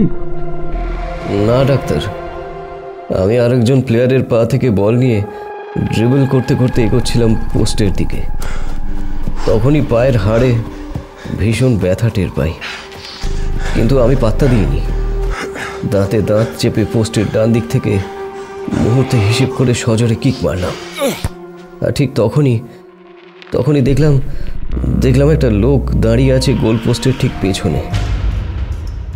জালের মধ্যে দিয়ে দেখা যাচ্ছিল লোকটাকে। আমি এত ভয় পেয়ে গেলাম যে কিছুতেই শরীরে ব্যালেন্স রাখতে পারলাম না, পড়ে গেলাম। সঙ্গে সঙ্গে 2 পায়ে অসহ্য ব্যথা বোধ হলো। ঠিক সেই সময় উল্টো দিক থেকে ছুটে আসা অপোনেন্ট টিমের একটা ছেলের পায়ের সঙ্গে আমার পাটা বেঁধে গেল, সেও পড়ে গেল। আমি আরও একবার ভল্ট খেয়ে মাঠে মুখ থুবড়ে পড়লাম। তাতে ব্যথাও চতুর্গুণ বেড়ে উঠল। মটমট আওয়াজ পেলাম হাড় ভাঙার।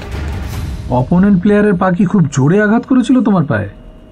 নো ডক্টর, তেমন কিছুই না। ওইটুকু আঘাত আমাকে 1 ইঞ্চি নড়াতে অবধি পারবে না আমায় আমার পজিশন থেকে। মানে আগে হলে পারতো না আর কি। অথচ এইটুকুতেই আমার পায়ের হাড়গুলো কেমন টুকরো টুকরো হয়ে গেল আজ। কিন্তু ওই লোকটা ওকে আমি প্রায় দেখি মাঠে। একদিন তীরে গিয়েছিলাম, কিন্তু সামনে গিয়ে দেখি কেউ নেই, যেন ভ্যানিশ। এই আর একটা নতুন উপসর্গ দেখা দিয়েছে দাদা। ওনাকে কাকে দেখতে পায় মাঠের মধ্যে। অথচ দেখুন, প্র্যাকটিসের সময় কিন্তু প্লেয়ার, কোচ আর রেফারি বাদে কারোর মাঠে নামার অনুমতি নেই। আর তার চেয়েও বড় কথা, কেউ যদি মাঠে নামেই, কেউ তাকে দেখতে পাবে না। এতগুলো ছেলে মাঠে খেলছে, আমরা আছি, একবারের জন্য আমরা কেউ দেখতে পেলাম না তাকে। কাকে দেখে ও? একটা লোক, বুড়ো লোক, হাত পাগুলো বাঁকা বাঁকা, গাছের গুঁড়ির মতো উঁচু হয়ে দাঁড়িয়ে থাকে। গায়ে কেমন যেন সব আঁকি বকি, আর চোখগুলো পুরো সাদা সাদা। দেখো পান্না, আমার মনে হয় ওর মনের উপর বেশ চাপ যাচ্ছে। মানে এই আগামী ম্যাচ নিয়ে টেনশন, আর এখন এই হাড়ের সমস্যা ইত্যাদি, ফলে ও হ্যালুসিনেট করছে। হি needs a psychological help as well. আমার মতে ওকে অ্যাডমিট করে দেওয়াই ভালো। কিছুদিন অবজারভেশনের থেকে প্রয়োজনীয় সমস্ত রকম ডায়াগনোসিস করে নিয়ে এগোলে চিকিৎসার সুবিধা হবে, এই আর কি। পান্নালাল নীরব সম্মতিতে মাথা নাড়লেন। অনুরাগ এতক্ষণ 2 হাতে মুখ ঢেকে বসেছিল। এবার সে মুখ তুলে অদ্ভুত এক স্বরে কতকটা নিজের মনেই বলল, এটা কোনো রোগ নয় ডক্টর, এটা একটা অভিশাপ। আমাদের কর্মফলের শাস্তি। যারাই দুর্ঘটনায় বা রোগের কারণে নিজেদের স্বাভাবিক চেহারা হারায়, তারা সকলেই অভিশপ্ত। এই নার্সিংহোমে যারা ভর্তি রয়েছে তারাও। এর থেকে মুক্তির একটাই উপায়, উৎসর্গ।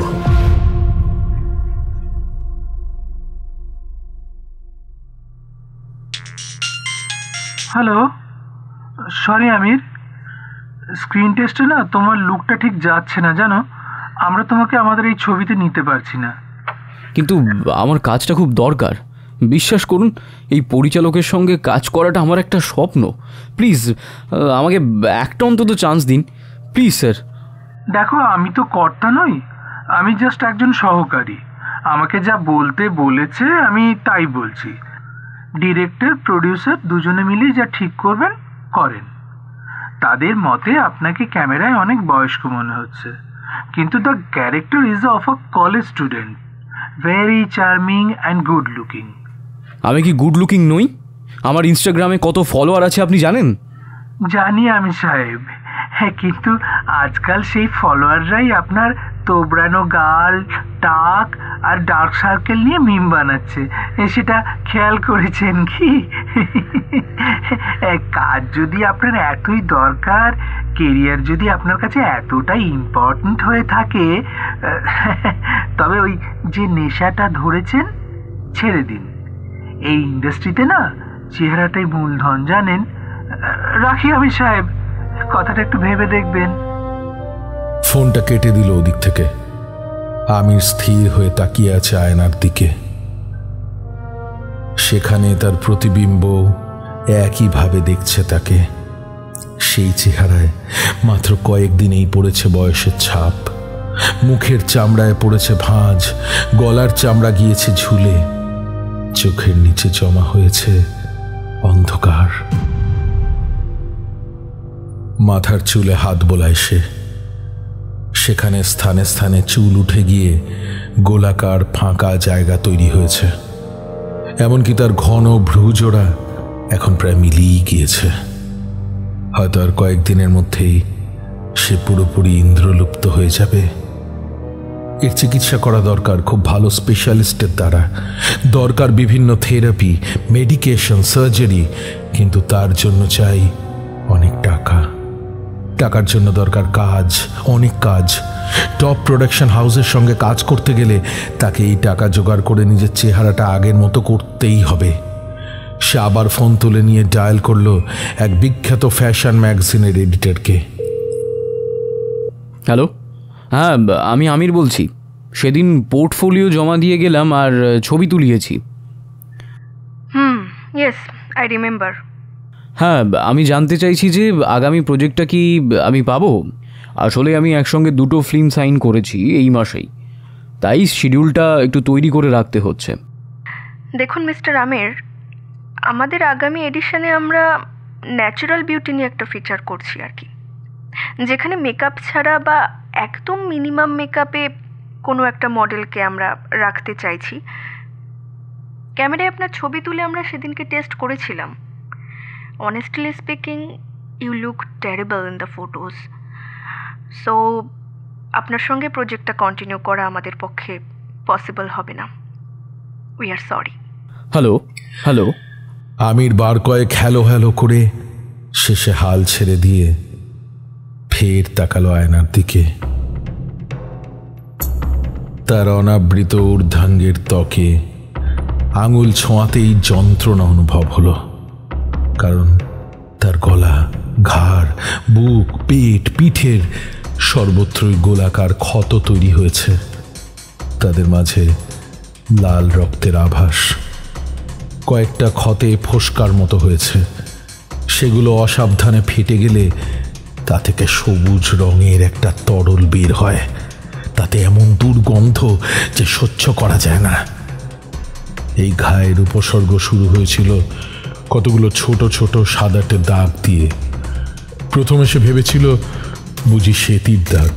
ছুটেছিল ডাক্তারের কাছে। ডাক্তার অনেক পরীক্ষা নিরীক্ষা করেও কোনো কারণ খুঁজে পায়নি। কয়েকটা নামকে বাস্তে ওষুধ দিয়ে নিজের দায়িত্ব সেরেছিল, তাই তাতে ফলও কিছু হয়নি। সাদা দাগগুলো ক্রমে বড় হয়ে ঘায়ে পরিণত হয়েছে। এখনো সেই একই রকম সাদা দাগ দেখা দিয়েছে তার মুখের চামড়ায়। অর্থাৎ এই ঘা বংশ বিস্তার করছে তার মুখেও। হঠাৎ তার বুকের মধ্যে ক্ষোভ, দুঃখ, হতাশা সবকিছু একসঙ্গে পাক খেয়ে উঠল। সে উন্মাদের মতো আঘাত করে বসলো সম্মুখের আয়নায়। ঝনঝন শব্দে ভেঙে পড়ল সেটা। আঘাত করার কারণে তার হাতের চামড়া কেটে ঝরে পড়তে লাগলো লাল টকটকে রক্ত। মেঝের দিকে তাকিয়ে তাই দেখতে লাগলো সে শূন্য দৃষ্টিতে। সব সব শেষ হয়ে যাচ্ছে তার। সব স্বপ্ন আশা ভেঙে টুকরো টুকরো হয়ে যাচ্ছে ওই আয়নার মতোই। ভাঙা আয়নার টুকরোতে নিজের ক্রমে অসুন্দর হয়ে আসা চেহারার দিকে তাকিয়ে সে আকাশ পাতাল ভেবেও কোনো খুঁটি পাচ্ছিল না। ঠিক সেই সময় তার মনে হলো ভাঙা আয়নায় তার মুখের পেছনে আরো দুটো মুখ রয়েছে। তাদের চেহারা অতি কুৎসিত, মুখের আকার অসমান, চোয়াল বাঁকা। একজনের একটি চোখ বন্ধ হয়ে আছে, অপরজনের দাঁতের সজ্জা বিশ্রী, মুখের বাইরে বের হয়ে আছে। আমির চমকালো না, ভয় পেল না। এদের সে আগেও দেখেছে, বারবার দেখেছে, রোজই আসে তারা। প্রথম প্রথম খুব ভয় পেত সে। শুটিং ফ্লোরে কয়েকবার দেখে সে বেশ হইচই বাঁধিয়েছিল, কিন্তু অচিরেই বুঝতে পেরেছিল এদের সে ছাড়া আর কেউ দেখে না। তার আচরণ দেখে বাতাসে ফিসফাস উঠেছিল। সে ড্রাগ অ্যাডিক্ট বা তার মাথার তারে গোলমাল দেখা দিয়েছে। ক্যারিয়ার বাঁচাতে নিজেকে সামলেছিল সে, তবু শেষ রক্ষা হলো না।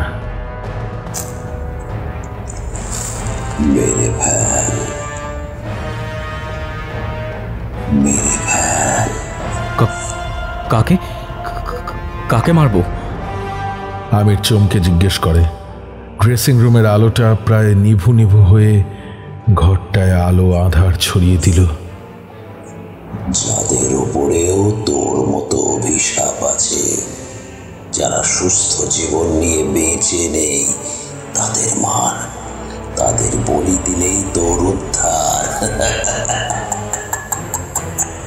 ধমনীর রক্ত জল করে দেওয়ার মতো হাসি হেসে উঠল সে। আমির বুঝতে পারছে ঘরে আরো অনেকে এসে উপস্থিত হয়েছে।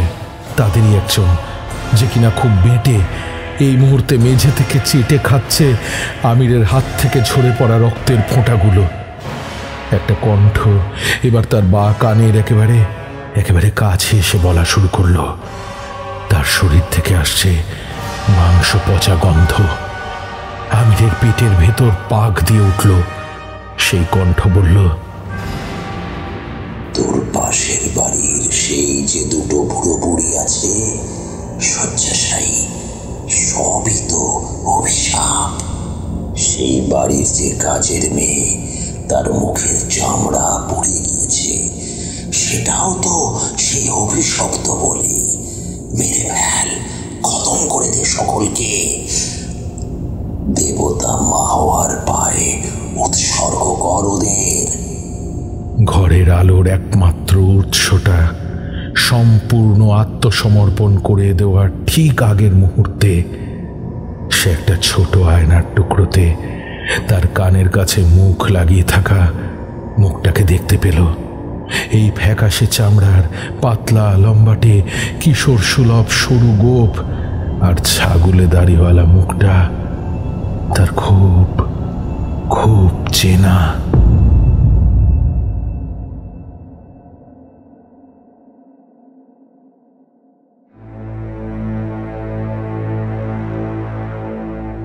পাশাপাশি ক্যানভাসে 5টি ছবি। গত কয়েক মাসে এগুলোর একটাও বিক্রি হয়নি। দুটো অর্ধ সমাপ্ত স্কাল্পচার যেন তাকেই কটাক্ষ করছে। ঘরের আলোটা সহ্য হচ্ছে না তার। চোখের শিরা, উপশিরাগুলো দপদপ করছে। সে বেশিক্ষণ আলো সহ্য করতে পারে না আজকাল। খুব ক্ষীণ আলোতে থাকলে তেমন সমস্যা হয় না বটে, কিন্তু সেই আলোতে তো আঁকা বা ভাস্কর্যের কাজ করা সম্ভব নয়। তাছাড়া সে কম আলোতে দেখতেই পায় না প্রায়, কারণ তার চোখের রড কোষগুলো মরে যেতে শুরু করেছে। তার দৃষ্টি ক্রমশই সংকুচিত হয়ে আসছে। দৃষ্টিপথের চারদিকে একটি অন্ধকারের বৃত্ত ক্রমেই ছোট হয়ে আসছে। ডাক্তারি পরিভাষায় এর নাম পাইপলাইন ভিশন। অর্থাৎ সে যেন একটি পাইপের ভেতর দিয়ে গোটা দুনিয়াটাকে দেখছে। ফলে সে কেবল সোজাসুজি দেখতে পায়, পেরিফেরাল দৃষ্টি তার সম্পূর্ণ নষ্ট হয়ে গিয়েছে। অনেক চিকিৎসা করিয়েছে সাগ্নিক, জলের মতো খরচ করেছে টাকা, কিন্তু লাভ হয়নি কিছুই। যত দিন যাচ্ছে তার দৃষ্টির পরিধি আরো সংকুচিত হয়ে আসছে। সেই দিনের খুব বেশি দেরি নেই যেদিন তার চোখের সামনে পুরোপুরি আঁধার নেমে আসবে, এবং সেটা পাকাপাকিভাবেই। চোখের এই সমস্যার কারণে তার কাজের মান কমে গিয়েছে একেবারে, যে কারণে শেষ ছবিগুলোর একটাও বিক্রি হয়নি। অর্ডার নিয়ে স্কাল্পচারের কাজ শেষ করতে পারেনি বলে ক্লায়েন্ট একটা টাকাও ঠেকায়নি। সে কি সত্যিই অন্ধ হয়ে যাবে? না, শুধু অন্ধ তো না, বোবাও। আজকাল তার গলা দিয়ে স্পষ্ট শব্দের বদলে কতগুলো বিকৃত আওয়াজ বের হয়, কারণ তার আলজিভ শুকিয়ে একেবারে ছোট হয়ে গিয়ে প্রায় মিলিয়ে যাচ্ছে। এমন রোগ সে তো দূরের কথা, ডাক্তারের অভিজ্ঞতাও প্রথম। সাগ্নিক অসহায়ের মতো হাতড়াতে লাগলো বিছানা। ফোনটা পেয়েই সেটা চোখের একেবারে সামনে এনে সে অনেক কষ্টে ডায়াল করলো একটা নির্দিষ্ট নাম্বার। চোখের এতটা সামনে না আনলে সে কিছুই দেখতে পায় না।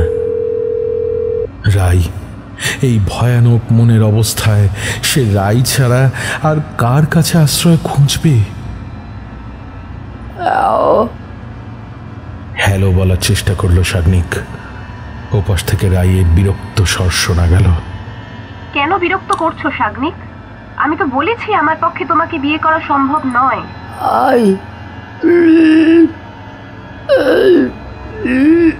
How can I help you? আমি তো ডাক্তার নই, আর যেখানে ডাক্তার কিছু করতে পারছে না আমি কি করব? আমি তো ম্যাজিক জানি না। দেখো সাগ্নিক, তুমি আর্টিস্ট, রোজগারের কোনো পার্মানেন্ট সোর্স তোমার জানা নেই। তাও এতদিন তোমার সঙ্গে ছিলাম, কিন্তু এখন তোমার যা অবস্থা, আর কাজ তুমি পাবে না, আর পেলেও করতে পারবে না। তবে কোন ভরসায় তোমাকে বিয়ে করতে পারবো বলতে পারো? সাগ্নিক সহ্য করতে পারে না, ডুকরে কেঁদে ওঠে। তার বিকৃত উচ্চারণের মাধ্যমে বলতে চায়, কিন্তু রাই, আমি যে তোমাকে ভালোবাসি, পাগলের মতো ভালোবাসি। কিন্তু কয়েকটা ছেঁড়া ছেঁড়া শব্দ ছাড়া কিছুই বোঝা যায় না। কি যে বলছো কিছুই বুঝতে পারছি না। লুক সাগ্নিক, আমি শেষবারের মতো বলছি, আমাকে আর ফোন করো না। বিয়ের পর সারা জীবন কোনো বোবা কানার সেবা করে ফ্লোরেন্স নাইটিঙ্গেল হওয়ার কোনো বাসনা আবার নেই। Good bye. ফোন কেটে দিল রাই। পাথরের মতো বসে রইল সাগ্নিক। এর আগে তার এতটা অসহায় কখনো বোধ হয়নি। নিশ্চিত অন্ধত্বের দিকে এগিয়ে যাওয়া মুখ একজন শিল্পী সে, যে আর আগের মতো নির্জীব ক্যানভাসে প্রাণ জাগাতে পারবে না, ভাস্কর্যে ফুটিয়ে তুলতে পারবে না জীবনের স্পন্দন। সে এখন একজন প্রতিবন্ধী, যার সঙ্গ কোনো মেয়েরই কাম্য নয়। রাগে দুঃখে উন্মাদ হয়ে সাগ্নিক তার পাথুরে অবতার ভেঙে ঝাঁপিয়ে পড়ল সামনের সারিবদ্ধ ক্যানভাসগুলোর ওপর। পশুর মতো ভীষণ আক্রোশে ছিঁড়তে লাগলো সেগুলোকে।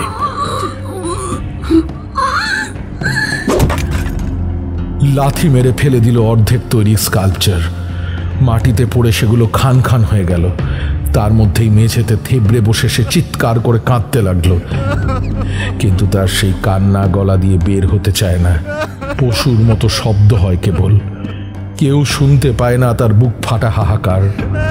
সেই সময় ঘরের কম পাওয়ারের আলোটা আরো বেশি শক্তি হারিয়ে প্রায় নিভে এলো।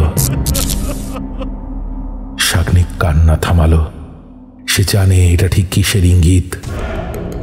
সে জানে এবার তারা আসবে, যাদের সে এবং তার দলের বাকিরা দেখেছিল মহাডুমরিতে। তাদের চেহারা বিকৃত, তারা সকলেই ভয়ঙ্কর এবং অভিশপ্ত। যেমন সে নিজে, সেও তো এক অভিশাপই বহন করে চলেছে নিজের দেহে। ইন্সপেক্টর হেমব্রমের বলা কতগুলো লাইন তার মাথায় আনাগোনা করতে লাগলো।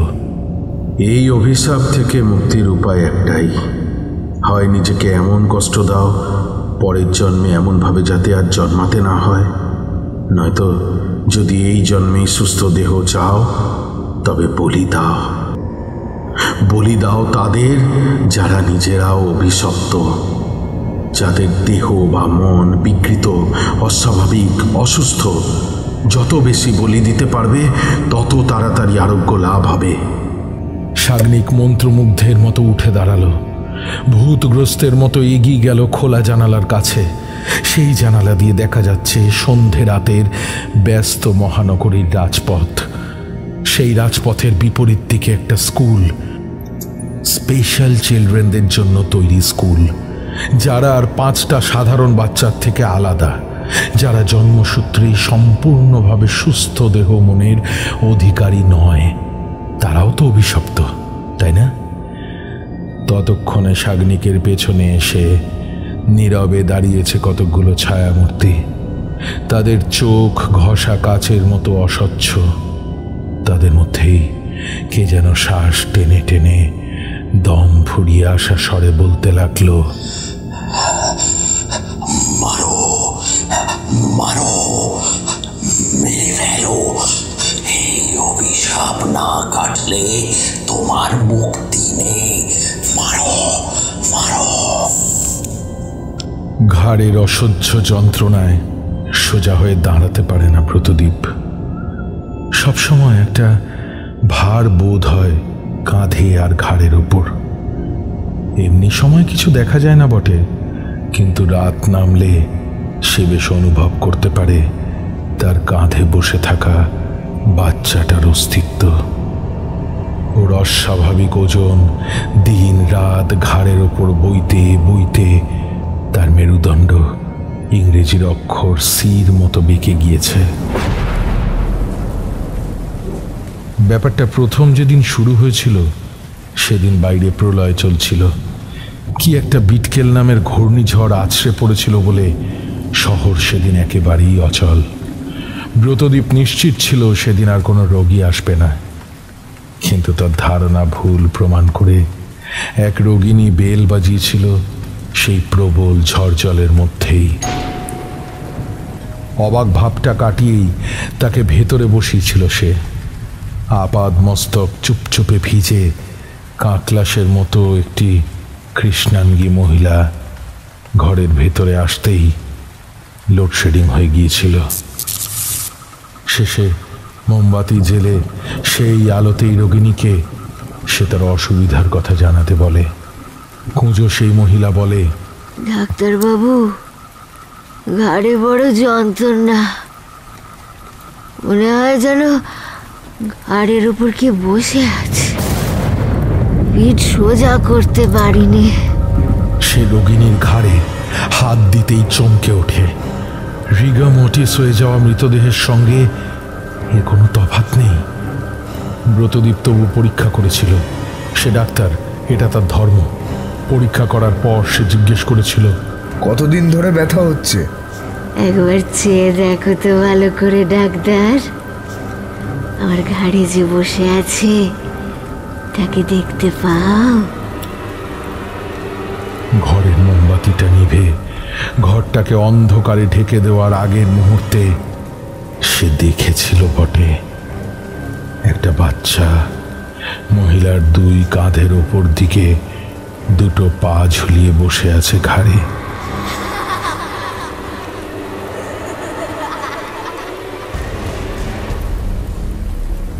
তার নিচের ঘাড়টাও একদিকে বেঁকে আছে। ঘর আধার হয়ে যাওয়ার পরে সে প্রথমবার অনুভব করেছিল একটা তীব্র যন্ত্রণা ছড়িয়ে পড়ছে ঘাড় আর কাঁধে। একটা ওজন চেপে বসছে তার উপর।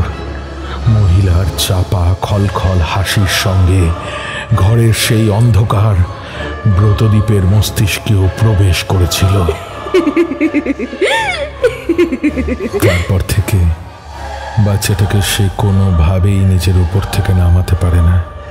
অনেক চেষ্টা করেছে সে, কোনো ফল হয়নি, বরং তাদের আনাগোনা বেড়ে গেছে।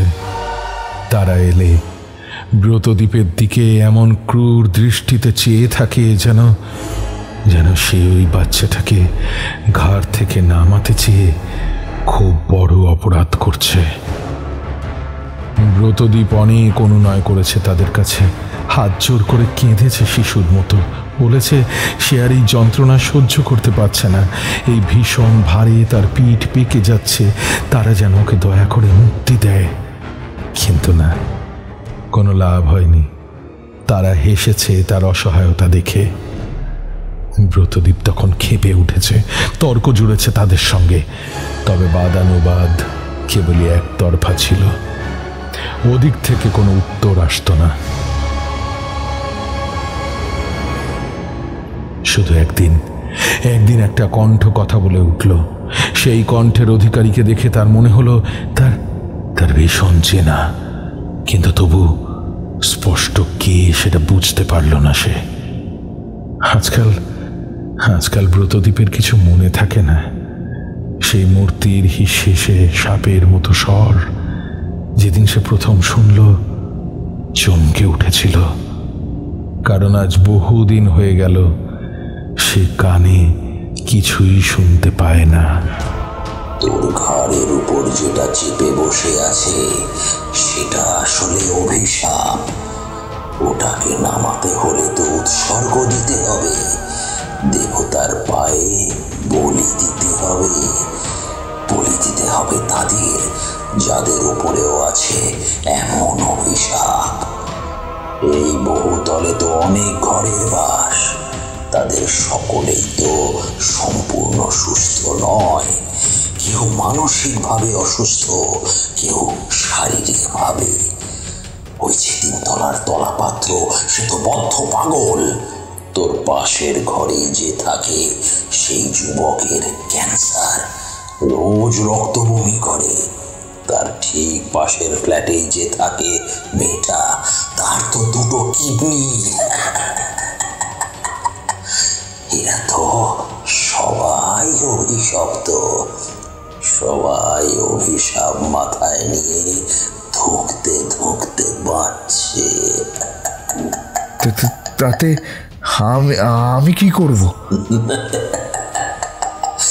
তুই দেখি তোতলা হয়ে গেলি, যেমন আমি আগে ছিলাম।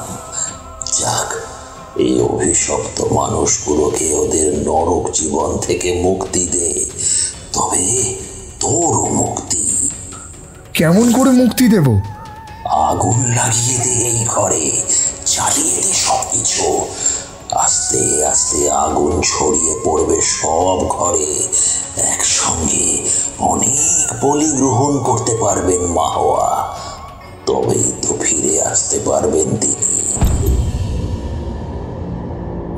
শেষের এই কথাগুলো এরপর থেকে প্রায়ই মাথার ভেতর শুনতে পেত সে।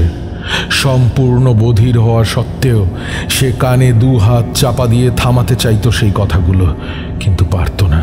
তখন তর্ক করত, উত্তেজিত হয়ে হাত পা নেড়ে যুক্তির পাহাড় গড়ত বাতাসে। কিন্তু আজ এই যন্ত্রণা সব সীমা অতিক্রম করে গিয়েছে। তার ওপর সেই কণ্ঠ তার মাথার ভেতরের এ দেওয়াল থেকে সে দেওয়ালে পাক খেয়ে ফিরছে। মার, মেরে ফেল, জ্বালিয়ে দে সবকিছু, আগুন জ্বালিয়ে দে। বারবার সেই কথাগুলো শুনতে লাগলো তার কানের ভেতর, মাথার ভেতর। তাই সে ঘরের সব জ্বলনশীল বস্তু জড়ো করে এনেছে বসার ঘরের মাঝখানে। এক টিন কেরোসিন ঢেলে দিয়ে দেশলাই হাতে এক মুহূর্ত থামল সে।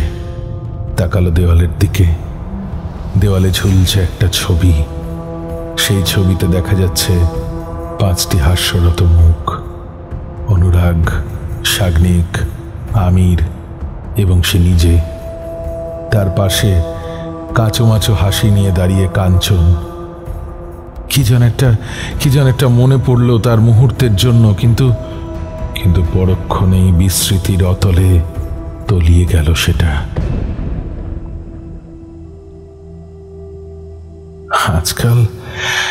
আজকাল আর তার কিছুই মনে পড়ে না। ফস করে দেশলাই জ্বালল ব্রতদীপ, ছুড়ে দিল সামনের দিকে। দপ করে জ্বলে উঠল সর্বগ্রাসী আগুনের লেলিহান শিখা। ইন্টারোগেশন রুম থেকে ভয় পাওয়া বিড়াল ছানার মতো রীতিমতো পালিয়ে এসে এসিপি বরুণ লাহা নিজের ঘরে রিভলভিং চেয়ারে ধপ করে বসে পড়লেন। পরপর 3 গ্লাস জল খেলেন, তবু যেন গলা ভেজে না ভালো করে। তিনি নিজের চোখকে এখনো বিশ্বাস করতে পারছেন না। কি দেখলেন তিনি? ভাগ্যিস এখন এদিকে কেউ নেই, নইলে বাঘা অফিসার লাহাকে এমন ত্রস্ত হরিণীর মতো ছুটে পালাতে দেখে না জানি কি গুজব ছড়াতো থানায়। কিছুটা ধাতস্থ হওয়ার পর একজন হাবিলদার দরজায় এসে দাঁড়িয়ে স্যালুট করে বলল, স্যার, ফুলতলি থানার এসআই হালদার এসেছেন, আপনার সঙ্গে দেখা করতে চান। লাহার এখন মানুষের সান্নিধ্য দরকার। বুকের ধুকপুকুনি এখনো পুরোপুরি বাগে আসেনি।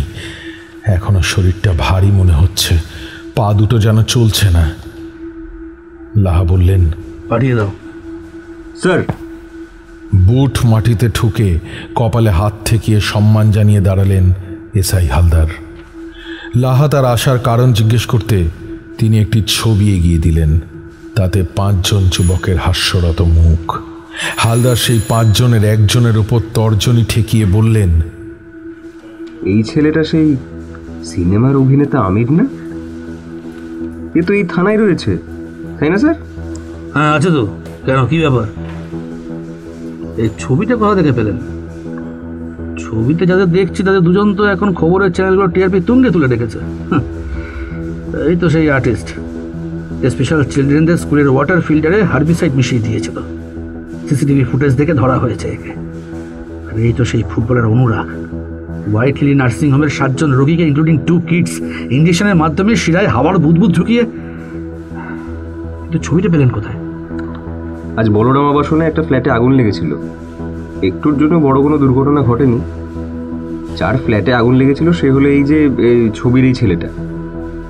সে নিজেই আগুনটা লাগিয়েছিল। ইজ এ ডক্টর, নাম ব্রতদীপ সরকার। তার ঘরেই এই ছবিটা দেওয়ালে টাঙানো ছিল। মানে এরা সবাই পরস্পরের বন্ধু। 5 জনের দলের 4 জনই কিছু না কিছু কাণ্ড ঘটিয়েছে। 3 জন তো পুলিশ কাস্টাডিতে আছে, মানে 2 জন তো আজ সন্ধে অবধিও ছিল। বললে বিশ্বাস করবেন না স্যার, এই আর্টিস্ট আর ফুটবলার ছেলেটি অদ্ভুতভাবে সেলের ভেতর থেকে উধাও হয়ে গেছে। এমনকি এই ডাক্তার যাকে পাগল অবস্থায় আজ আমি আর আমার লোকেরা উদ্ধার করেছিলাম, তাকেও আর পাওয়া যাচ্ছে না। সরকারি হাসপাতালে ভর্তি করা হয়েছিল, কিন্তু যেন হাওয়ায় মিলিয়ে গেছে। তাই স্যার, যখন ছবি দেখে চিনলাম এই আমির ছেলেটিকে, এখানে দেখতে চলে এলাম।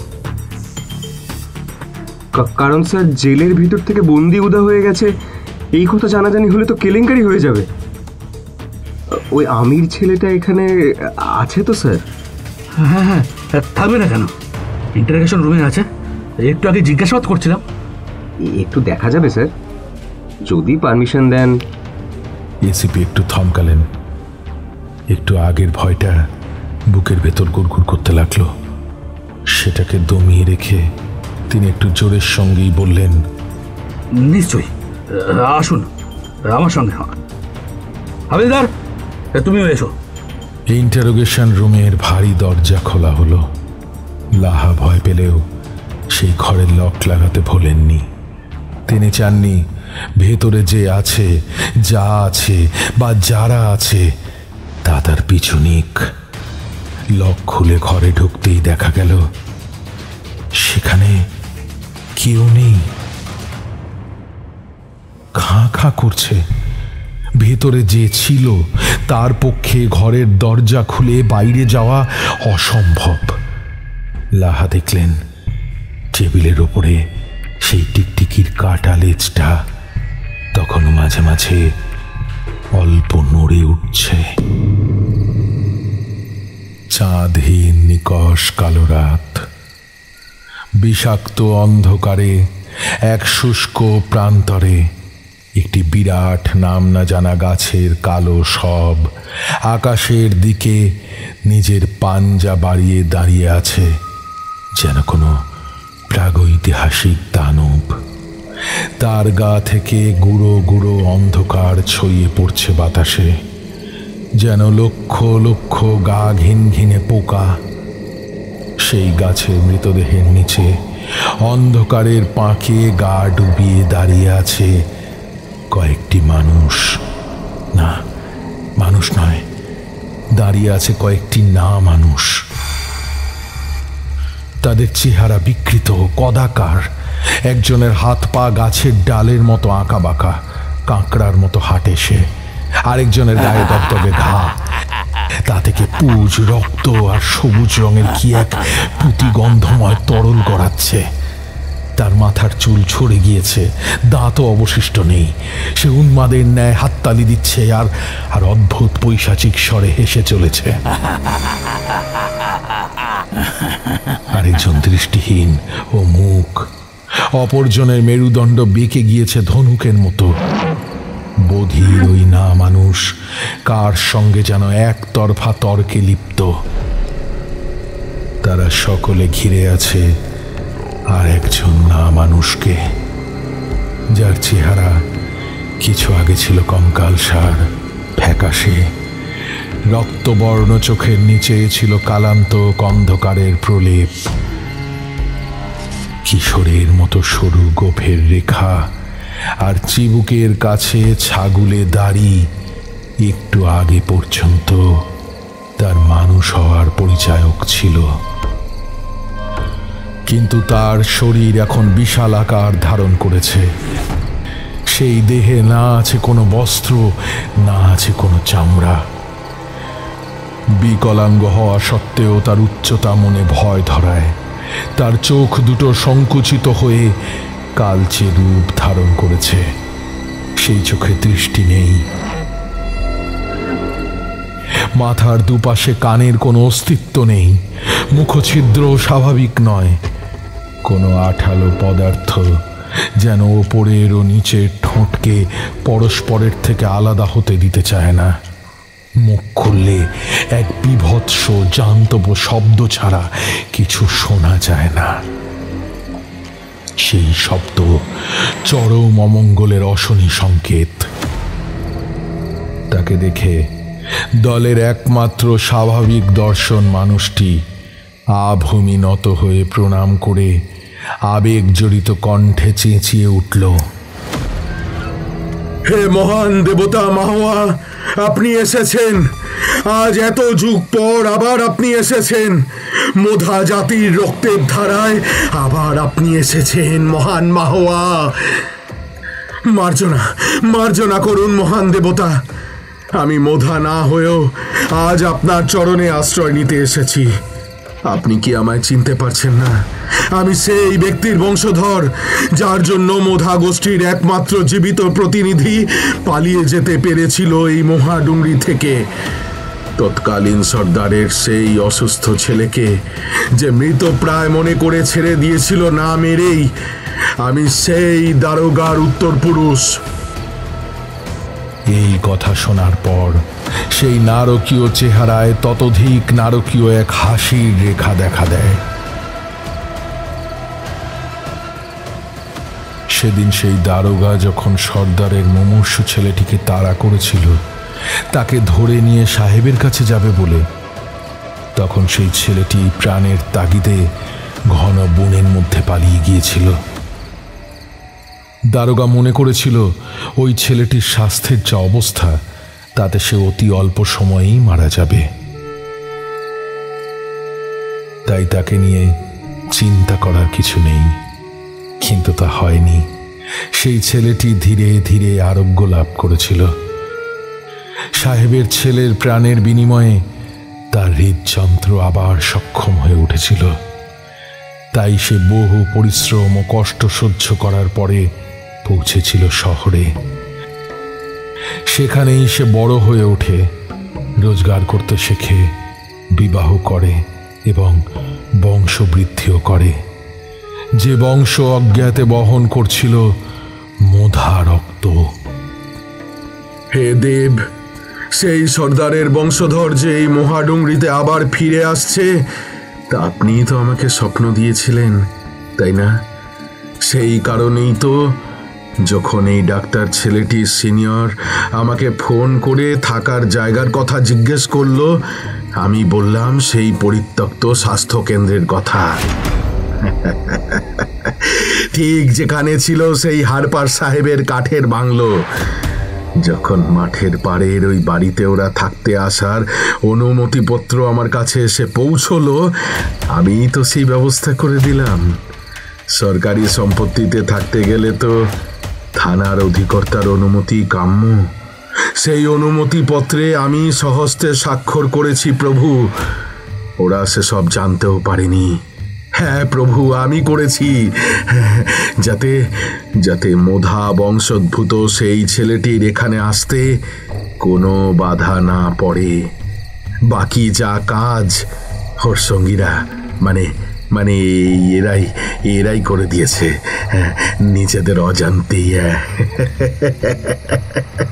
এই বলে সে দেবতার দুপাশে দাঁড়ানো 4 জন অনুচরের দিকে নির্দেশ করল। নিজেদের অজান্তেই তারা ঠিক করে সেই কাঞ্চন ছেলেটিকে কবরে শুইয়ে দেবে। কানাই আমাকে ফোনে জানিয়েছিল, তখন আমি তাকে নির্দেশ দিই।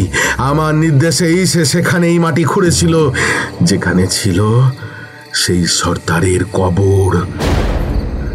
এই গ্রামের কেউ সেই কাজে মদত করত না, মরে গেলেও না। কিন্তু ওই একটি ছেলে যাকে টাকার লোভে বশ করা যায়, যার মনে খানিক অবিশ্বাস ছিল এই অভিশাপের ওপর, তাই তো ওকে হাত করে নিজের সঙ্গে নিয়েছিলাম। সবই আপনার লীলা হে মহান দেবতা, সব আপনার লীলা। আমায় কৃপা করুন, আপনার চরণে স্থান দিন। আমার ঠাকুরদার কৃতকর্মের ফল থেকে আমাকে মুক্ত করুন। আমি শপথ করছি আপনার সেবায় সর্বদা নিয়োজিত থাকব। আমাকে নির্দেশ দিন, আমাকে নির্দেশ দিন হে মহান দেবতা। আমার পরবর্তী কাজ কি হবে নির্দেশ দিন মহান দেবতা, আমাকে নির্দেশ দিন। মানুষটির, যাকে আমরা ইন্সপেক্টর হেমব্রম নামে চিনি, তার কথা শেষ হতেই সেই বিকট দর্শন অপদেবতার মুখের আকারে কিছু পরিবর্তন এলো। তাতে মনুষ্য ভাব আবার দেখা দিল। সেই মুখের সাদৃশ্য কাঞ্চন নামক নিরীহ ছেলেটির সঙ্গে খুবই কম। সেই মুখ এবার বিকৃত ও ভয়াল স্বরে বলে উঠল, বলিবে আমি খুশি হয়েছি। এই 4 জন ছেলেকে আরোগ্য লাভের মিথ্যে আশায় বলিয়ে আমি বলি নিয়েছি। মোধা গোষ্ঠীর পুনঃপ্রতিষ্ঠার জন্য তা ছিল অত্যাবশ্যক। আজ আমি আবার ফিরে এসেছি নতুন করে আবার মোধা বংশের আধিপত্য বজায় করতে। এবার প্রয়োজন অবাধ বংশ বিস্তার। তুমি মোধা নও, তবু তোমায় আমি নির্দেশ দিচ্ছি, বংশবৃদ্ধির জন্য এমন নারীগণের সন্ধান করো যারা অভিশপ্ত, শারীরিক বা মানসিকভাবে বিকৃত, অথচ গর্ভ সঞ্চারে সক্ষম। তাদের নিয়ে এসো আমার কাছে। আমি তাদের গর্ভে স্থাপন করব বীজ। সেই উদ্দেশ্য সফল হলে তবেই তুমি আর তোমার পরিবার সাপ মুক্ত হবে। হেমব্রম আবারও মাটিতে মাথা ঠেকিয়ে প্রণাম করল। সেই অপদেবতার মূর্তি আবার বলল, এই 4 জন এবার আমার জন্য উত্তম গর্ভধারিণী নারী সংগ্রহ করবে, নিয়ে আসবে আমার সেবায়। আর তেমন নারীর সন্ধান এদের দেবে তুমি। আমার রাজত্বে আবার আমায় পুনঃস্থাপন করবে তোমরাই। রাতের ক্লেদাক্ত কালো পটভূমিতে দেখা যায় 4টি বিকৃত দেহ না মানুষ বিশালাকায় দানবের ন্যায় চেহারার দেবতাকে ঘিরে বিচিত্র যন্ত্রণার দেবতার পায়ে তাদের উৎসর্গ করতে তৎপর, কারণ তবেই মোধা গোষ্ঠীর ফিরে আসার পথ সুগম হবে। তবেই আবার শক্তিধর হয়ে উঠবে মাহুয়া।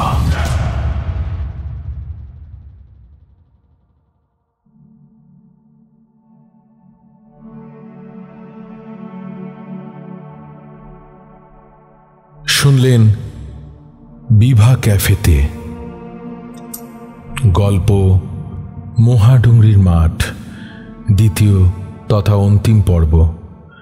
গল্প পাঠে ছিল অভিষেক, বিভিন্ন চরিত্রে Bratadeep, Happy, Sagnik, Valmiki, Aamir, Leo, Anurag, Subhadipta, Kanchan, Arkaprabha, SI Haldar, Sugata, ACP Barun Laha, Sourav Saha, Supriya, ডাক্তার, পুলিশ ড্রাইভার এবং fire officer Subhadeep, Nitai, Choubey, doctor Debtanay Biswas এবং চিফ এডি সৌরভ সেন, ভরত এবং ওয়ার্ড বয় পার্থ, কানাই, কুন্তল, পান্নালাল বারিক, দমকল কর্মী এবং হাবিলদার স্নেহাদ্রি, রায় ও শিক্ষিকা Shreya, headmistress Moutushi, assistant headmistress Barnali, office boss ও ফ্যাশন ম্যাগাজিন এডিটর অধ্যায়, রোগিণী, প্রাহী, মোধা সর্দার, মলয়, ইন্সপেক্টর হেমব্রম, অভিষেক এবং দেবতা মাহোয়ার ভূমিকায় ইন্দ্রনীল। নির্দেশনায় টিম বিভা ক্যাফে, প্রযোজনা বিভা পাবলিকেশনস। আমাদের গল্প আপনাদের কেমন লাগলো জানাতে ভুলবেন না আমাদের কমেন্ট বক্সে। যারা এখনও আমাদের চ্যানেল সাবস্ক্রাইব করেননি তারা তাড়াতাড়ি আমাদের চ্যানেল সাবস্ক্রাইব করুন এবং পেয়ে যান সমস্ত গল্পের নোটিফিকেশন সববার আগে। শুনতে থাকুন বিভা ক্যাফে, গল্প শোনার সঠিক ঠিকানা।